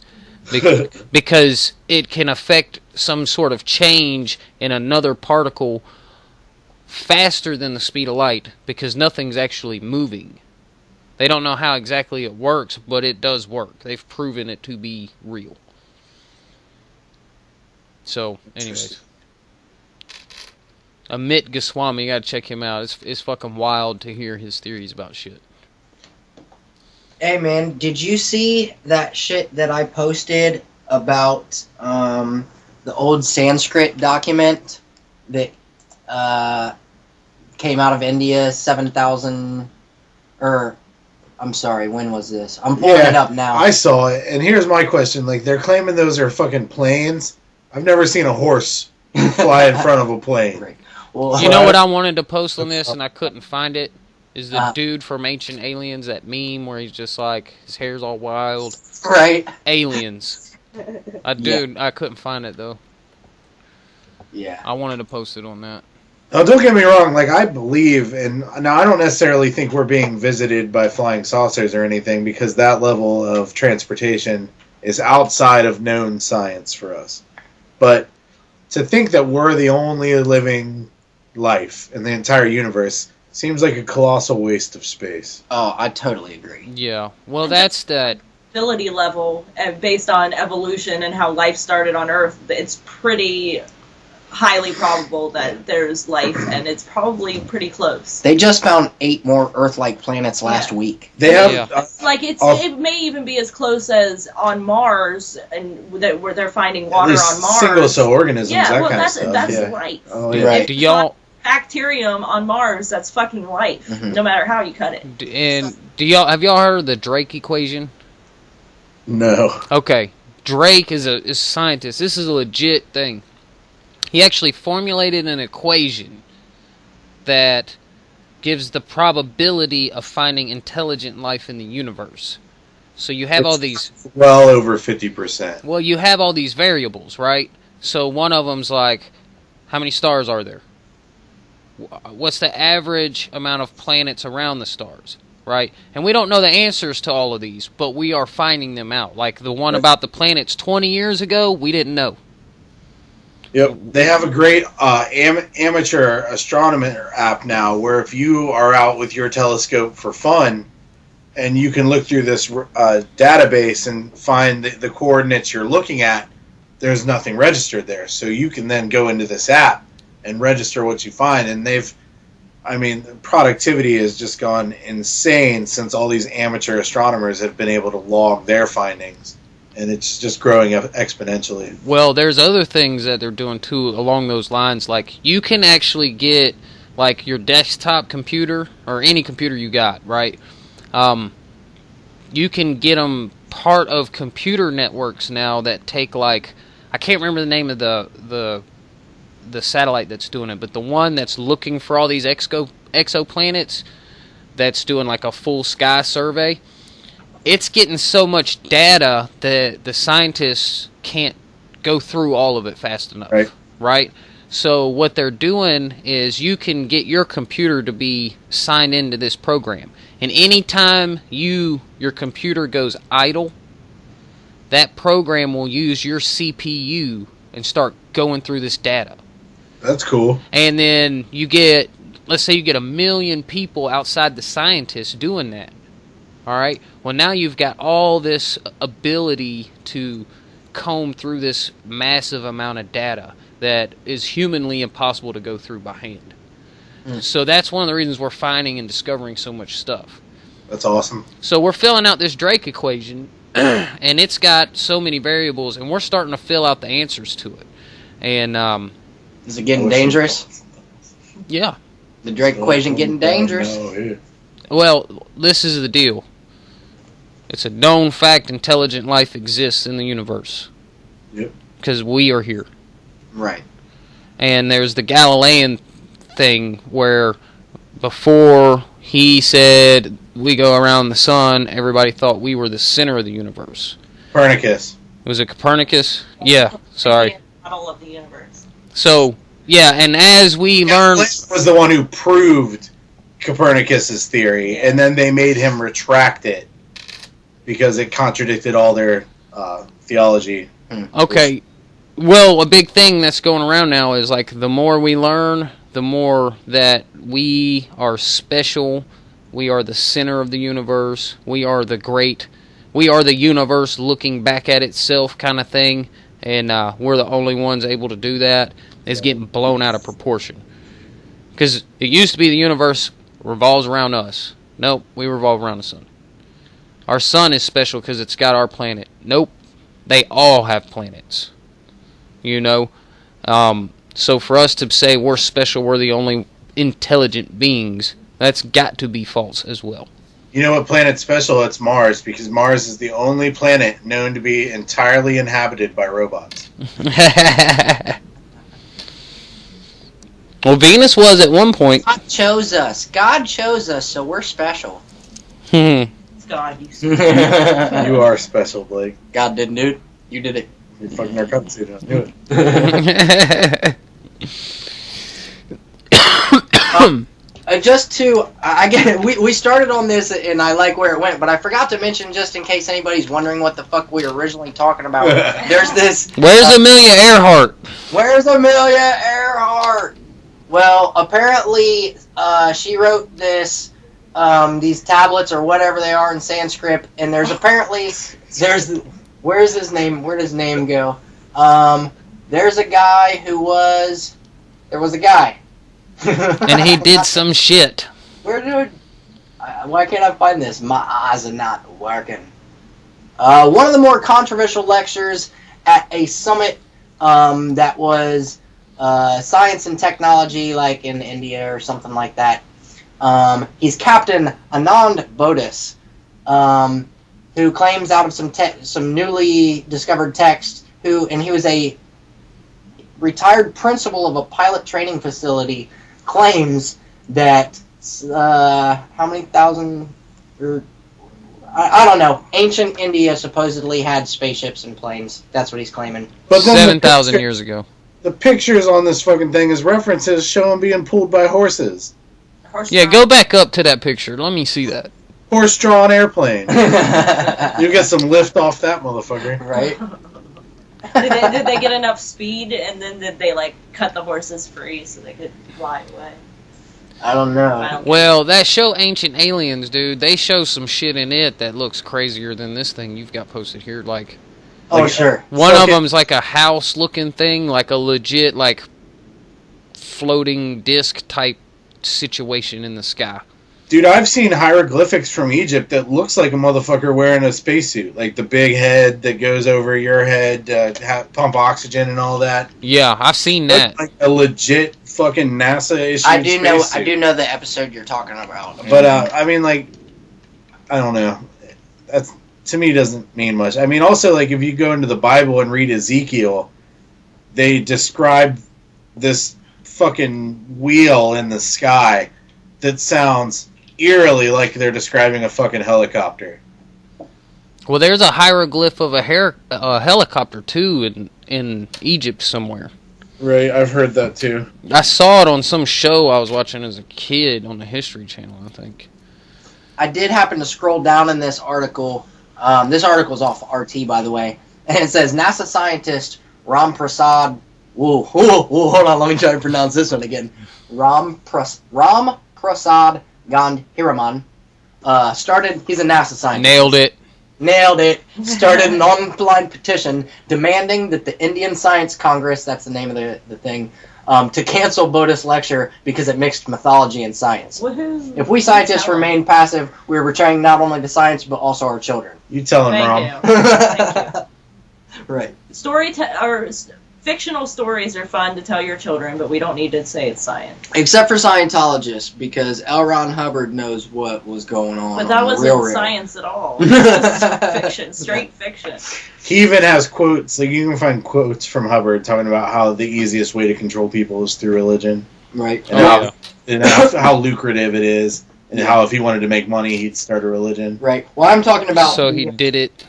Yeah, the space saga that they talk about. If you get up into the high, it's supposed to be secret information that got released. Isn't that funny? Because all you really have to do is read Hubbard's novels. Right. You know what I mean? It's not secret at all. You can get them from half-price books for like $3. But donate Fucking enough priceless. Higher echelons. We will audit you till you are perfect. Well, first they gotta, like, beat the demons out of you or whatever. I did a Beat banquet. the demons I out. think it's- for a bunch of Scientologists, and they raised over $10,000 so they could build a space station off of 3rd Avenue in downtown Columbus. And this space station was actually a garage that had no roof, so they could park their cars in the garage and wait for the mothership to come and beam them away. Hey, man, George Clinton shows up at my house, I'm going. They made The $10,000 mothership, that night. It's a real Fuck. easy way to make money off idiots. I gotta say that. I like Scientology because you can level up like a video game. That's true. That shit is boss. But you gotta pay more than to level up on any Google Play Store game. Yeah. I mean, that's a $60 for an Xbox game is a lot cheaper than Scientology. This shit's fucking awesome. Yeah, we should do a whole Elron episode. We're doing this. Well, our first episode, which then became our second episode, kind of was about this cult leader. Did you catch that one? No, do you know what I'm talking about? Oh, okay. I'm sorry, you're not in your head, so I was like, oh, okay, you know what I mean. No, there's this documentary. Is it on Netflix now? Okay, it's on Netflix. It's called The Source Family. Have you heard of it? Mm-hmm. It's awesome. You check it out. It's about it's the quintessential 70s hippie cult, right? But yeah, we should do a whole Elron episode.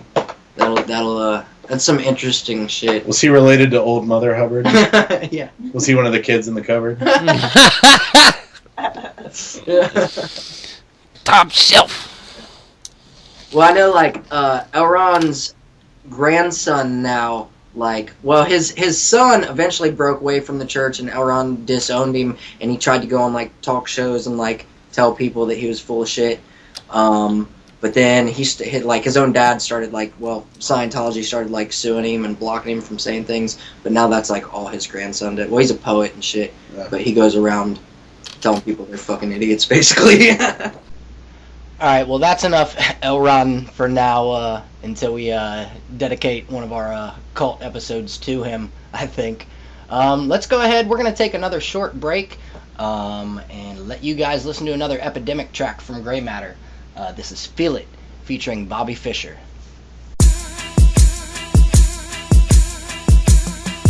Yo, you're about to witness a freeform miracle. From the spiritual, lyrical bearded dude to put the glare in your peripheral. The activist advocate, backwards and passionate magistrate, macking it on my grind. Hustle immaculate, all my life was a struggle through the rubble just to get by. Bubble nuggets in a funnel just to get high. Muddle voices speaking temper tones when I walk by. There goes EpidemiK, and is into the dark side. Your heart line gets to skipping, palpitating. Give a listen to his lyrics, he's insulting the nation. I don't give a fuck about your moral values and standards. Lurking in your deathbed, creeping in like cancer. I got all the answers, I tell you what's up. Write it down, shove it up your ass and shut the fuck up. No one cares about you or your opinion. Don't fuck with me, can't you see I'm on a mission? And I can get vicious, hold me with the quickness. Limitless initiative can make all the difference. Can I get a witness? The government's trying to kill me, man. They got my name on their hit list. The distance I've traveled is embedded in my flesh. I said that shit before and I will say it again, cause it's true, ain't too many MCs do what I do. I spit the vocal joint, a focal point of alternate view. Now tell me, hell yeah, baby, you know that I'm feeling this. Hell yeah, baby, everybody's feeling this. Hell yeah, baby, you know that I'm feeling this. Hell yeah, baby, everybody's feeling this. I'm taking over me an epidemic. I brought the message with it. Check your email, the details in the definition. And that's the best description that I can give to you. You know I give two shits if my hits move you. And yeah, I'm rocking with it, I'm kinda cocky with it. You kinda sloppy with it, you need to stop the gimmick. And that's the best decision, back to EpidemiK. That cat's a sickness in itself, you need your best defensive. I hope you into fitness, you know, working out. I'm into fitness, dick up in your girl's mouth. Fuck what you heard about, man, I got this shit locked. Now the word is out, hip hop, we make the hits drop. Take a pit stop, pump your brakes, don't get your shit rocked. Get a grip, doc, I keep it fresher than a Ziploc, and that's it. If you ain't knowing the name, it's Bobby Fischer, checkmate. I got a trophy to claim, feel it. Hell yeah, baby, you know that I'm feeling this. Hell yeah, baby, everybody's feeling this. Hell yeah, baby, you know that I'm feeling this. Hell yeah, baby, everybody's feeling this. My shine is hotter than a furnace in hell. Pass the mic to Mr. Duke, you only burning yourself. You best to learning it well. It's the antagonist anthem. I got your children tied to train tracks, not asking a ransom. I'll be laughing and dancing, locomotive rolling strong. I am the villain, the seventh demon of Coopertong, and I can flow a song strong all night long. Rip a bong, fall calm from the wrong I've done. Yes, I've gone to another level. I am the infinite, a powerful and rowdy rebel. Rip through your syndicate and hit you within an inch of your life, and that's the end of you. The planet's in my hand as I go stomping through the nebula. The test of a king, modern day messiah, a rider gliding through the concubine, designed to take fire and iron or steel, whatever order you feel. I am the EpidemiK son, the portrait of ill.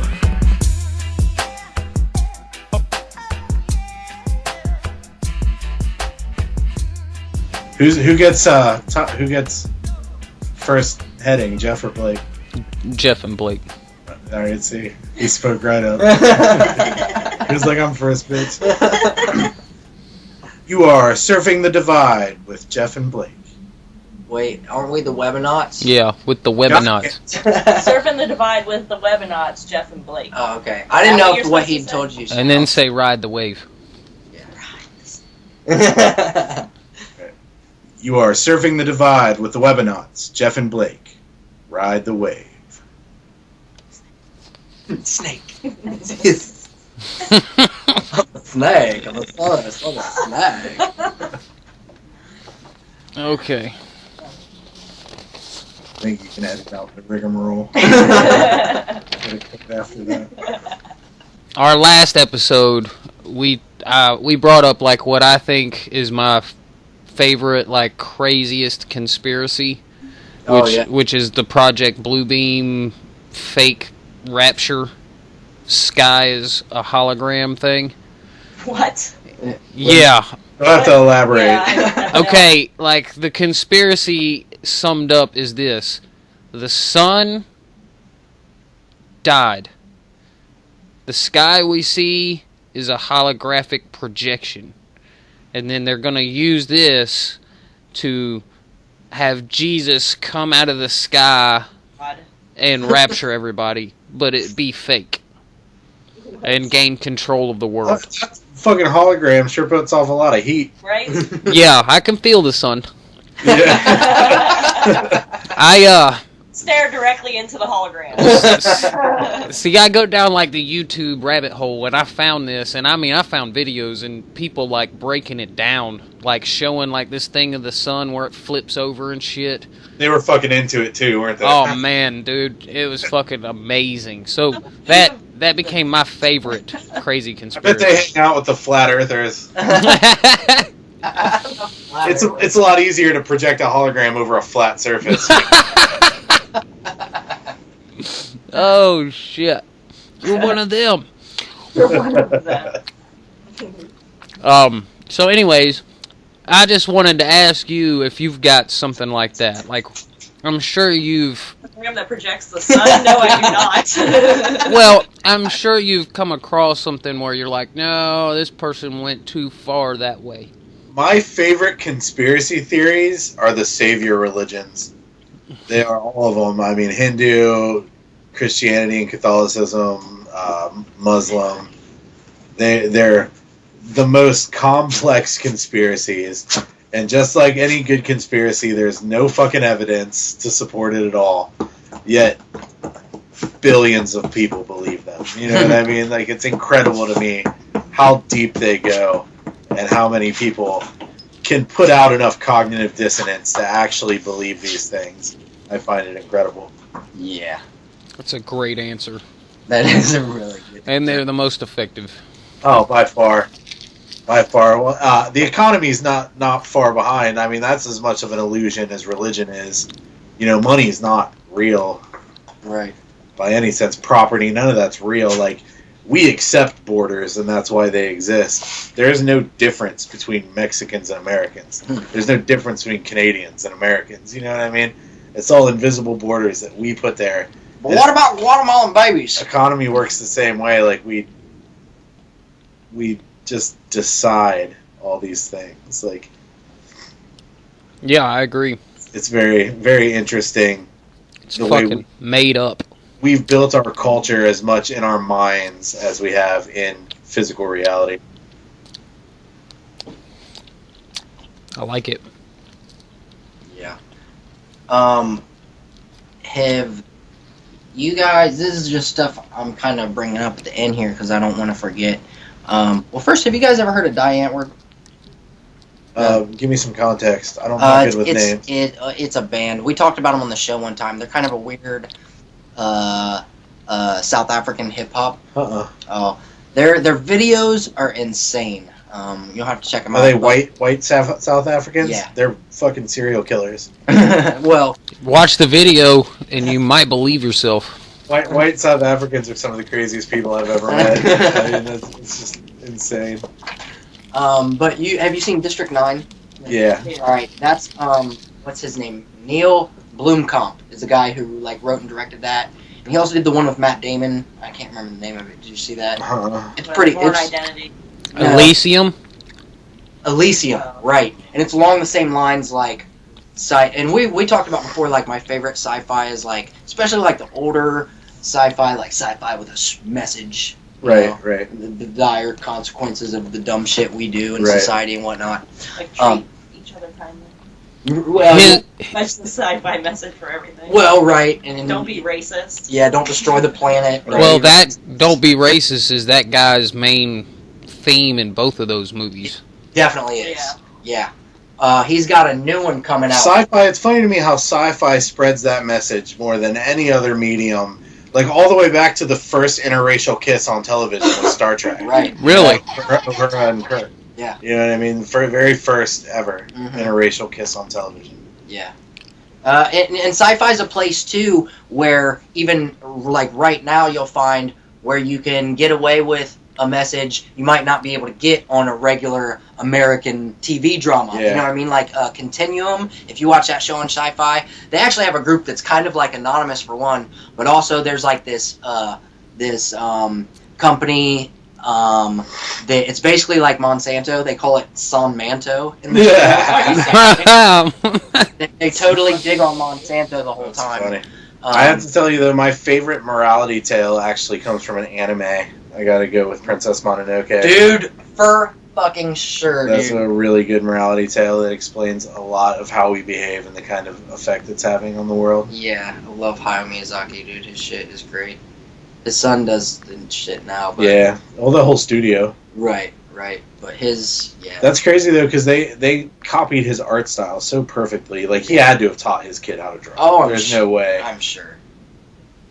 But I mean, like, also all the really prominent, obvious, like Akira Toriyama in the Dragon Ball. You know, like his art is so obvious, and they mimic it perfectly. You can't tell it's not him drawing it anymore. Right. You know? Did you ever see any of the Lupin the Thirds that Miyazaki did? No, I didn't Yeah. know he did that. Yeah, he did a couple of them, I think. Oh, and he didn't do the whole series. Then? No, I Weird, don't think so. He was just like the director and the animator for like a couple of them, I think. strange. But those are entertaining ones. But so Neil Blomkamp's new sci-fi movie is called Chappie, and it's about like this AI. It looks really fucking good. But to Jeff, you know, we talked about the people from Die Antwoord. Their names are Yolandi and Ninja. Mhm. They look like they have pretty prominent roles in the movie too. Oh, You know- really? I was wondering what you were talking about them, how you were tying those together. Oh yeah, my bad. You know, Neil Blomkamp's from South Africa. So, Oh, okay, I didn't know that. right. That's like why District 9 was based in like Johannesburg. Oh, I love that fucking movie. Yeah, That was pretty good. Sci-fi movie I'm waiting on is one about all you goddamn hippies and your goddamn carbon footprint. I saw one. I can't remember dude's name. I want to. He was on one of the fucking Fox pundit shows, and he was saying that people's hatred or criminalization of carbon molecules in the atmosphere is paramount to fucking hating Jews by Nazis. That we're all like persecuting carbon. And that's a really bad thing. Fucking carbon Nazis. Yeah, he compared it. He called us all basically carbon Nazis. That's exactly what happened. That's fucking funny. See, I have a.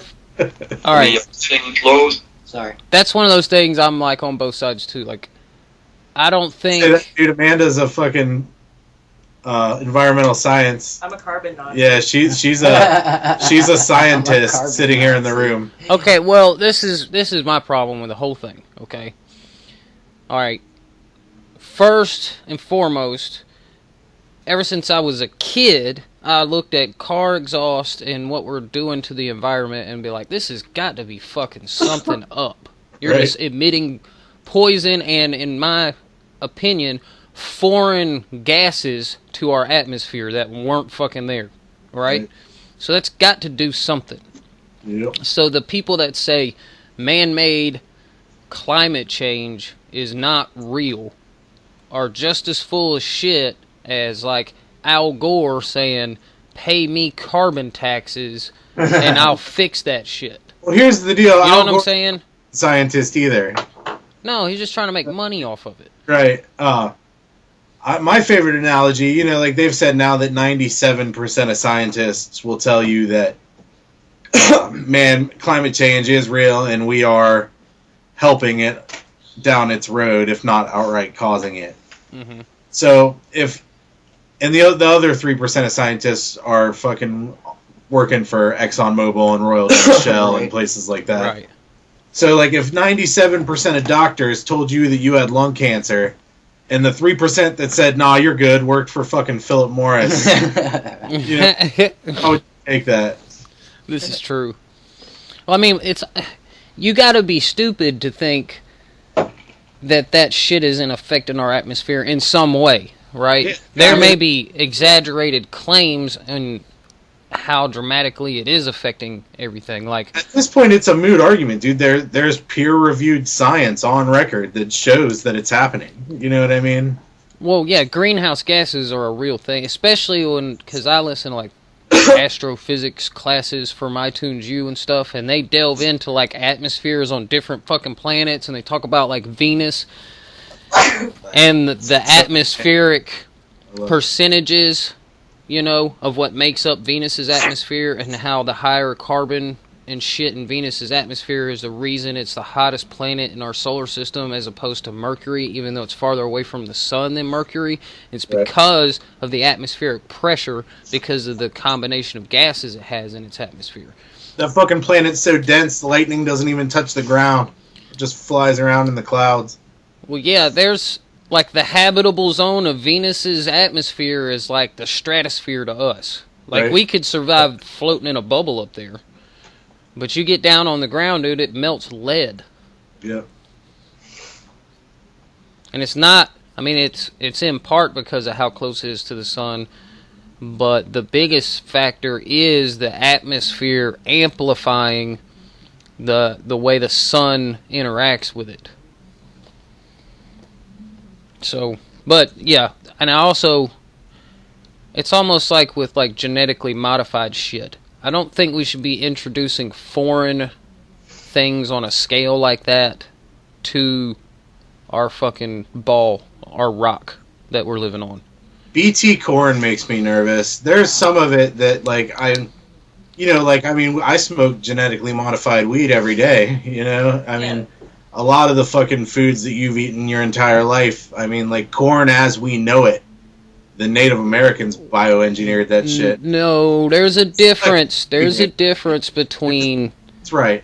taking two types of corn and putting them together, or like cauliflower is like broccoli and something else, and they spliced them together. Right. And over time bred them to become their own standalone thing. And then introducing completely foreign genetics. BT, dude, it's a fucking, it's out of soil. It's not even a plant. Like, it's a fucking bacterium that grows in dirt. And there's a reason you'll get sick if you fucking eat dirt. It grows, and that's why, dude, what natural in some plants. But that's in non-edible plants. Yeah. So when you take non-edible genes out of non-edible plants and put them into shit that we eat, it can't be good for you. No. I was thinking, but dude, like, there are people in this world who can't fucking eat. Like, they would not be able to eat if we didn't have fucking genetically modified food. And if that's what Bono would tell you, but is it how? I don't believe that's true. In America, it's not. You can get organic food and shit here, but dude, 4 billion people live on $2 American a day. You know what I mean? Like, their food source, like, to feed the abundance that's of people, what it boils down to. Because they're the too money. stupid to not reproduce. And they keep making their little shitty poor villages and little shitty countries bigger and bigger and bigger and bigger. How do you feed all those people? You know what I mean? Well, part of that problem is it's like Africa, for example. They are fucking like crazy. Well, a lot of it has to do with missionaries too, dude. But they're not farming over there. No, because they can't. Because the soil's depleted. Because they farmed wrong for years before we got advanced enough to know. No, I don't know if I believe that, because America fucked up in the early 1900s and fucked our soil up so bad it fucking became almost like the desert in a fucking bread basket. We had a dust bowl, and we corrected that shit. And this was all before genetic modification. And a lot of Africa is desert. I mean, and once the way that they're farming is causing desertification, and once it turns into a desert, there's no going. Yeah, it's done. There's no going back. And the Dust Bowl we saw was soil. It was still soil. It was just not sand. It wasn't sand. It was just non-nutritious soil. There wasn't the right amount of magnesium. And that's when they started paying farmers to take a year off. Like, you would take a season off and not grow anything on your field. Yeah. And you would rotate to another field so they could recuperate. Or they would have a crop rotation where they have corn and then the next year they have a Soy or whatever. nitrogen fixation plant, like Right. soy. And then that puts nitrogen back into the soil. But no, it's really because in Africa, the way they're farming, it's slash and burn farming, and their livestock is eating up all of the natural land, the grazing land, and it's desertification. And once it turns into a desert, there's no going back. This is true. Yeah, their soil isn't good enough. Well, this is one thing about the genetic modification, alright? I agree with you that, if we can plant, we can get higher yields from smaller area, right? It helps feed a lot of people. Plus, if it grows faster and we can harvest it quicker, we can, increase the food production. And if you're only changing those aspects of the plant and nothing else, and the plant is essentially the same thing, like nutrient-wise, it just grows faster and bigger, it seems harmless. But that's a short-term view to me. The thing about DNA, okay, and our ecosystem is it changes by itself, okay? So once you start falsely changing it and making it like artificial, and it's not the natural progression of things, you don't know what's going to happen down the road. But And I don't like rolling that dice. When it no, comes I feel it. But at the same time, dude, like, I argue this point a lot, and it really is a very apathetic point. So I don't hold too tightly to it, because obviously, like, I care about things, and I don't want to destroy the planet and shit. But saying that we do unnatural things, we're just the only species capable of behaving this way. That doesn't make it unnatural. But I mean, it's really affecting evolution, because we're seeing now. Yeah. But is it supposed to be? Is it just evolution? What's supposed to be? That's a really metaphysical. That's what I'm question. saying. Like, to say. So, but what I'm saying is that evolution is we're seeing that, like, BT corn was supposed to kill off the burrowing worm that destroyed corn crops. Mm-hmm. Well, now we're seeing that the burrowing worm has gotten stronger, and Meanwhile, pollen is getting onto milkweed, and butterflies are dying. Yeah, and these worms have gotten stronger, and they can live through the BT corn. So they're, instead of saying, oh, well, maybe we should just leave it alone, because obviously the insects are going to get stronger and live through it anyway, we're trying to move our crops to the next level. What's the next pesticide we can put in it? And that's where it gets scary, because we're affecting evolution at its core, and that's a little strange. It's scary as shit. Yeah. Because we're only in the early stages of it. I mean, there's cases. This is a ripple effect that right now, okay, we just dropped a little bitty rock in the pond, and it's just little bitty ripples. Yeah, and like Eric said, you drop 100 of them at the same time, they're going to combine way off somewhere, and you're going to have one big-ass wave that you didn't see coming. it's like with the milkweed. Milkweed is getting this the genetic mutation to have a pesticide in it, and it's killing off monarch butterflies. Well, monarch butterflies are known to pollinate from Canada to Mexico, and that's a big pollination route, and that can have major effects on the entire world's plant ecosystem. I mean, our entire ecosystem can change because we killed off the monarch butterfly. Yeah, you know what's crazy is, like, before you brought that up, I was thinking, like, one little change here ripples out, and then this thing changes, and then that thing changes, and I was thinking to myself, that's the butterfly effect. You know? Yeah, it's the butterfly effect. And then here you are, literally. Right. It's the fucking butterfly effect. And we kill these butterflies, we're all dead. I mean, it's wild to think about, but dude, it's been happening for so long. But Terrence McKenna, where he used Hawaii as an example, that less than 10% of the flora on Hawaii is native to Hawaii. The rest is shit that people brought with them when they moved there. So it's this homogenization of plant life. And Terrence McKenna has a great quote where he says that plants invented animals to move them around. And when you look at the way birds behave and the way insects behave and other pollinators, and then us especially, I don't know that, like, we can behave any other way. I'm a pollinator. Uh-huh. Yeah. Well, and that's natural in itself. Like, you got Australia, or Hawaii's a great example too. Like, how the fuck did plants get there to goddamn begin with, right? Birds. Something brought them there. Yep. So that's not, and you got invasive species of all types of animals all over the world. Oh yeah. We got, I can't remember, it wasn't very prevalent up north, but down south here, kudzu. That shit, do you know what I'm talking about, kudzu? Is it a plant? Yeah, it's a vine, okay? And I think... That's that vine I showed you that it can overtake an entire house. Oh, in yeah, dude. This one season. I think it's from somewhere in Asia. They brought it over here, I think it was in Georgia, to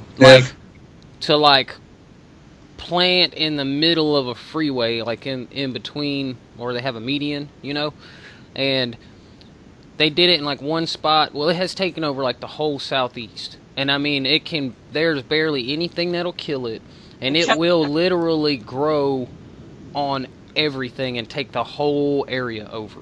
Yeah, it'll overtake a 75-foot tree, kill it. Yeah, easily. Uh-huh. I mean, and I remember before I ever moved to Ohio, where I lived, there would be whole telephone poles, fully grown pine trees, and whole strips of land that you could tell there was trees and telephone poles there, except for they were completely covered with this kudzu stuff. Yeah, and that's because in Asia, it's a pretty similar ecosystem. So you bring over things from Asia, like the emerald ash borer is from Asia, and it's a similar ecosystem, but they don't have any natural predators. There's nothing... our hemisphere. Yeah, there's nothing here that is a natural predator to that plant that is it's equal and can destroy it or can compete with it. Right, like she brings up the emerald ash borer, and now they're talking about importing these 3 different types of stingless wasps that fucking prey on them. But what are they going to do to the ecosystem? Exactly. It's again that butterfly effect. Like, right. Small changes now are going to lead. Even the indigenous animals will change. Like, I think you were talking about Hawaii earlier. Yeah. They brought, I can't remember what kind of animal it was. Okay, but they have grasshoppers there. And they do the pre. Maybe it was crickets. But anyways, they do the noise, the chirp you hear, right? Sure. There is an entire breed of grasshopper there now that doesn't do that at all anymore. And this has happened in the last decade. Like, they did it, and they have evolved to where now they don't have the ability to do it anymore. Okay? And what happened was they brought some kind of, I think, bird or something over there and introduced it. It was, an intrusive species. Well, it was killing these bugs because they would be chirping. They would let them know where it was at and would come eat them. Well, eventually the only ones that were left were the ones that didn't fucking chirp. So now you have an entire generation, not necessarily a new species, right, but a completely evolved trait of an entire species of animal in that one area. That's been changed because of an introduction of a different species that isn't native to them. That's what I find interesting about what they call invasive species, is after so many centuries or generations of the invasive species being there, other animals will evolve and adapt to that species in their ecosystem.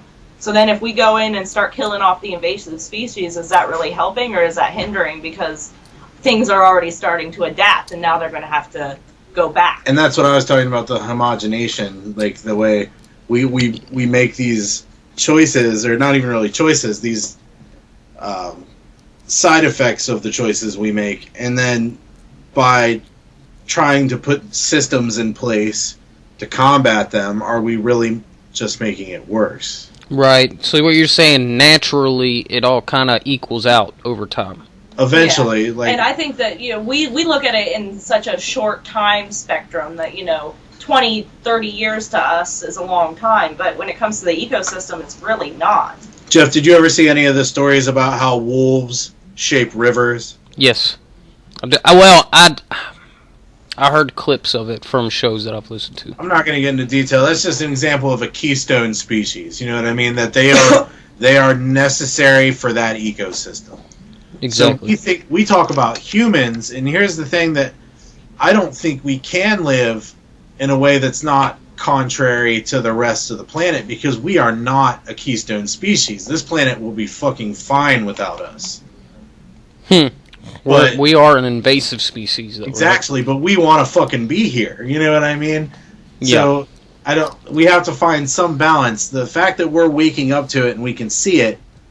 Oh yeah, dude, we're the number one invasive species on this planet. We do more than any other species. And I think the number two species would be cats, and that's our fault too. That's our fucking fault too. You know what I mean? Yeah, I agree with you. I mean, cats wreak havoc on ecosystems. Yeah, New Zealand's Spay new to your cats, people. Yeah. New Zealand's ecosystem's fallen apart because of cats. They have no natural predators. It's an island essentially full of birds and sheep. Yep. And then you introduce cats, and what happens when an island full of birds gets cats introduced? When New Zealand separated from Australia, when the plate shifted, it became completely waterlocked with no land predators at all. Yeah. So when the farmers moved there and they started taking their pet cats with them, well, now the fucking kiwi's about to go extinct. Because of house cats. Yeah. That's fucking bullshit. Yeah. Yep. Keep your cats inside. Put a bell on their neck. You know, like, these are simple things that we could do to save the planet. Right. All right. Well, that kind of goes back. We were talking about it all equals out. I haven't even started this yet. No, we're gonna edit that in. It all equals out over time, right? It's 15 minutes. Sorry, I didn't mean to interrupt you. Well, what we're saying is, the cool thing about life on this planet is you can fucking change its environment, and it'll, over time, even if it's like something we don't view as completely conscious, like a plant, over time it'll be like, oh, some shit is fucking different, and the DNA will be like, well, if I make this change, now, psh, bam, I can handle that. Either that or it'll die off. I mean, it's one of the two. Adapt or die. That's the way it works. Right. It's really just about breeding. It's what species are more survive. Adept to breed. If you're strong enough to breed, then your genes will carry on. But if you're not strong enough to breed, then your genes will die off. All right. Now let's hold on to that, and let's go with the scary thing I was talking about. Is like we're introducing like what I call foreign genetics, which is like genetics that didn't go through that, like you say, homogenization to change, that it just completely got fucked with and it's completely foreign. Like, here, this doesn't even belong here, we're going to introduce it. We don't even know. It's trees that grow like 15 different types of stone fruit. Yeah, that kind of crazy shit, right? So, there's a story that I heard a year or two ago, and I mean, I looked kind of into it. It seemed legit. I heard it reported all over the place. Alright, so some farmers in Texas planted GMO-type grass for their cattle to graze on, for whatever, benefit that it was sold to them that it would do. And everything was good until this guy wakes up and goes out and all his fucking cows are laying in the field dead. And they did some tests, and 3 generations in, this particular GMO grass just off-gas cyanide. What? That's wild. Right, so that's a... And it's because they were using a molecule of cyanide as pest control, I take it? I don't know. See, that's where me being ignorant comes into this story. It's like chemicals like arsenic as naturally occurring, right? But that's like that stupid-ass movie, The Happening. Alright, that shit happened at that guy's farm. That was the best Shyamalan movie. Shyamalan Ding Dong. At least it wasn't the fucking village. It was better than the movie about aliens who are murdered by water coming to a planet that's fucking all water. That one wasn't a favorite of mine either. Yeah. But I like M. Night Shyamalan. Like, I don't care what people say that hate on it too. I like The Village. That movie was so fucking stupid. I can't What? even. You don't I can't like even. that? I like the premise of it. To me, it showed how controlled humans can be when they're only showed what's behind this door. Church. Why did they even send the blonde girl in the woods? They should have just. Because she's the only one who wouldn't be able to see that she was in. They should have just killed her. They knew she was going to die. She's not gonna make it back. She's fucking blind. My thing is like, She's what's the handy capable. and all the Okay. She's standing when, up for my when she's cause. She doesn't blind know and what shit? What's the cars point are. of dressing up like a monster? You know what I mean? I don't fucking He understand. was retarded, dude. I guess. I mean, that's That, clear. that entire movie was retarded. So. Hate. Well, I know it is definitely getting to be about that time. Let's take a quick break. I'm going to dispense of some of my bodily fluids. You guys check out another EpidemiK song one more time. This one is This Is EpidemiK.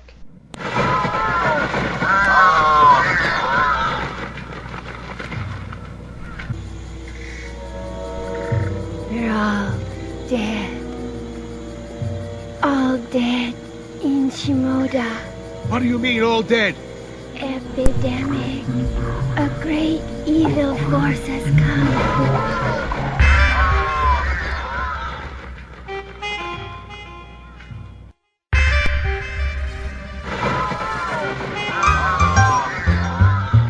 Epidemics with benevolent rhymes and copacetic endeavors told through a pessimist's eyes, forever lamented in time as the great undoing, spewing anarchy vibes. I speak doomsday fluent. I push 30-gram units all across the city, dog. Put them on their knees from the church to the synagogue. Calling me a sinner, gotta probably go hard on him, a martyr for martyr's sake. Ain't no use bargaining. The tone that you started in has dropped a couple octaves since your jaw left your socket. Laid up with hospice, the way that I rock this confuses shallow minds. They mistake my loyalty, only hear the battle cries, and they side isn't mine, so they side is blind. While the wisdom I receive, can see the finest lines, can see the tightest rhymes in this immaculate conception. My shit will boost you to another dimension of higher comprehension. It's your reflection, and it tells me more about you than any sentence could. But I'm alone in this. I never trusted nobody in this society. You Babylonians building they towers to heaven, looking for a free key in, or another line of bullshit to feed these kids about their kingdom. The Muslims are your enemies, they hate your freedom. That's what they screening on the propaganda box. Suck you into its undertow. Call me Mad Max, I'm beyond the Thunderdome, behind the telescope.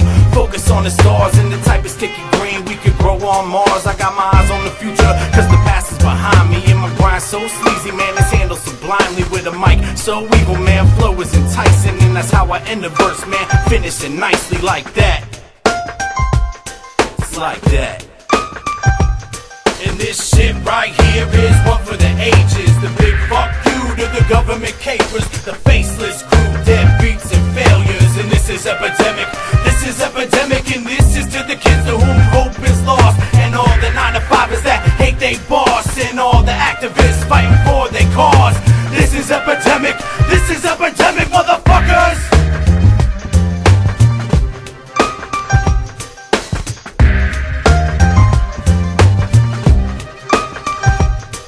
Well, there ain't no sex appeal to help me sell this record. I'm better off found by my girl in a ditch, wetted with blood, placed there by intelligent thugs, and she'll never have a clue what my debt to him was. I'm on the bottom of the barrel, I don't mean with them other guys. I'm getting smashed into the pavement, strapped to the outer side, and it's getting hard to breathe now. I see now why I never tried to reach out and touch somebody. Despite the cuts, I proudly scrape myself off the ground and put myself with a mic and a frown to incite the sounds of animosity, crossing the line, a lifetime of condescension caught in my eyes. From the karmic backlash, like a phoenix I rise. Take control of this hip-hop gang, that job is mine. On the line every time I rhyme, the design shifts the motherfucking milestones of organized crime. Immortalized lines from my mortified mind, changes cowards into turncoats, one pussy at a time, motherfuckers. This shit right here is one for the ages. The big fuck you to the government capers, the faceless crew, deadbeats and failures. And this is epidemic. This is epidemic, and this is to the kids to whom hope is lost, and all the 9-to-5ers that hate they boss, and all the activists fighting for their cause. This is epidemic. This is epidemic, motherfuckers.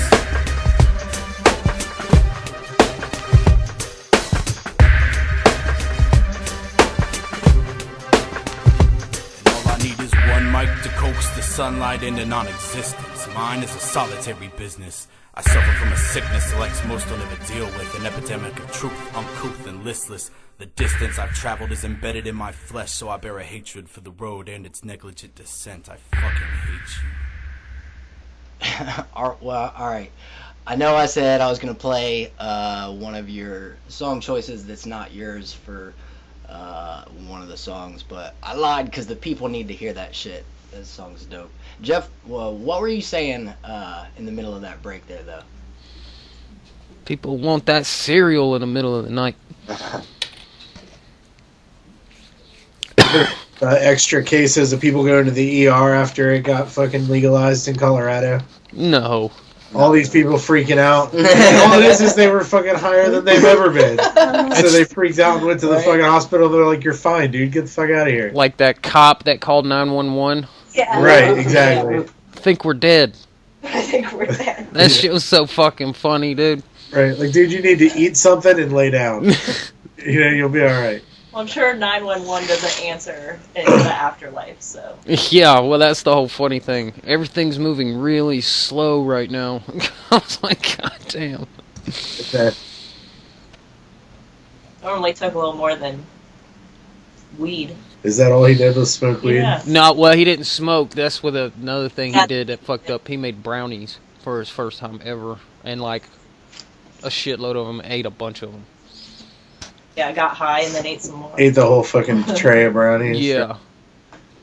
She's like, I think me and my wife are dead. It's one of the funniest lines I've ever heard. Can you imagine being the 911 receiver for that? I'd be like, probably, man. Yeah, you didn't know? I'm God. What's up? You ready to get judged? Yeah. Right. Well, Eric, man, it's nice talking to you. Hey, you too, brother. I really enjoyed it, man. I'll try to make it out again sometime. Yeah, anytime. For sure. Alright, moose. We were talking with Justin as soon as since we're releasing the exclusive SSW footage, we're definitely have to have some reunion shows and stuff where we can right on. rehash some of the old days. He's got a wrestling video of me somewhere, like being a ref and having absolutely no idea what I'm doing. Like, I didn't even watch. She was wrestling. like coerced. Yeah, Right? didn't even watch wrestling, and he's like, "You be the ref," and I'm like, "I don't know what I'm doing." Trial by fire. Yeah, that's pretty embarrassing.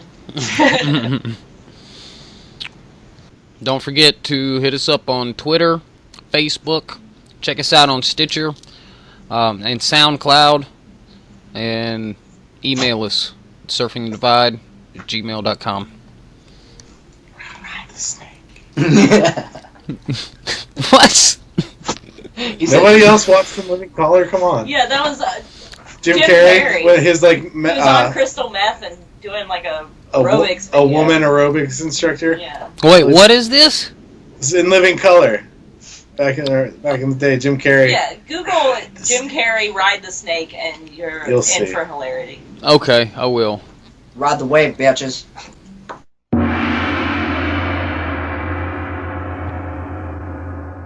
ADT Premier Home Security, your local ADT authorized dealer. Guys, this is a deal you definitely need to check out. Right now they're offering a free home security system with just a $99 installation fee. Peace of mind starts at about $1 a day. And if you give them a call right now, well, we're going to give you a reason to call. They will upgrade you to a 2-way voice-capable panel with a live operator and also receive a $100 prepaid Visa gift card. Contact our friend Kyle at Premier Home Security, your local authorized ADT dealer, and mention the promo code SURFINGTHEDIVIDE. Restrictions apply. Call for details.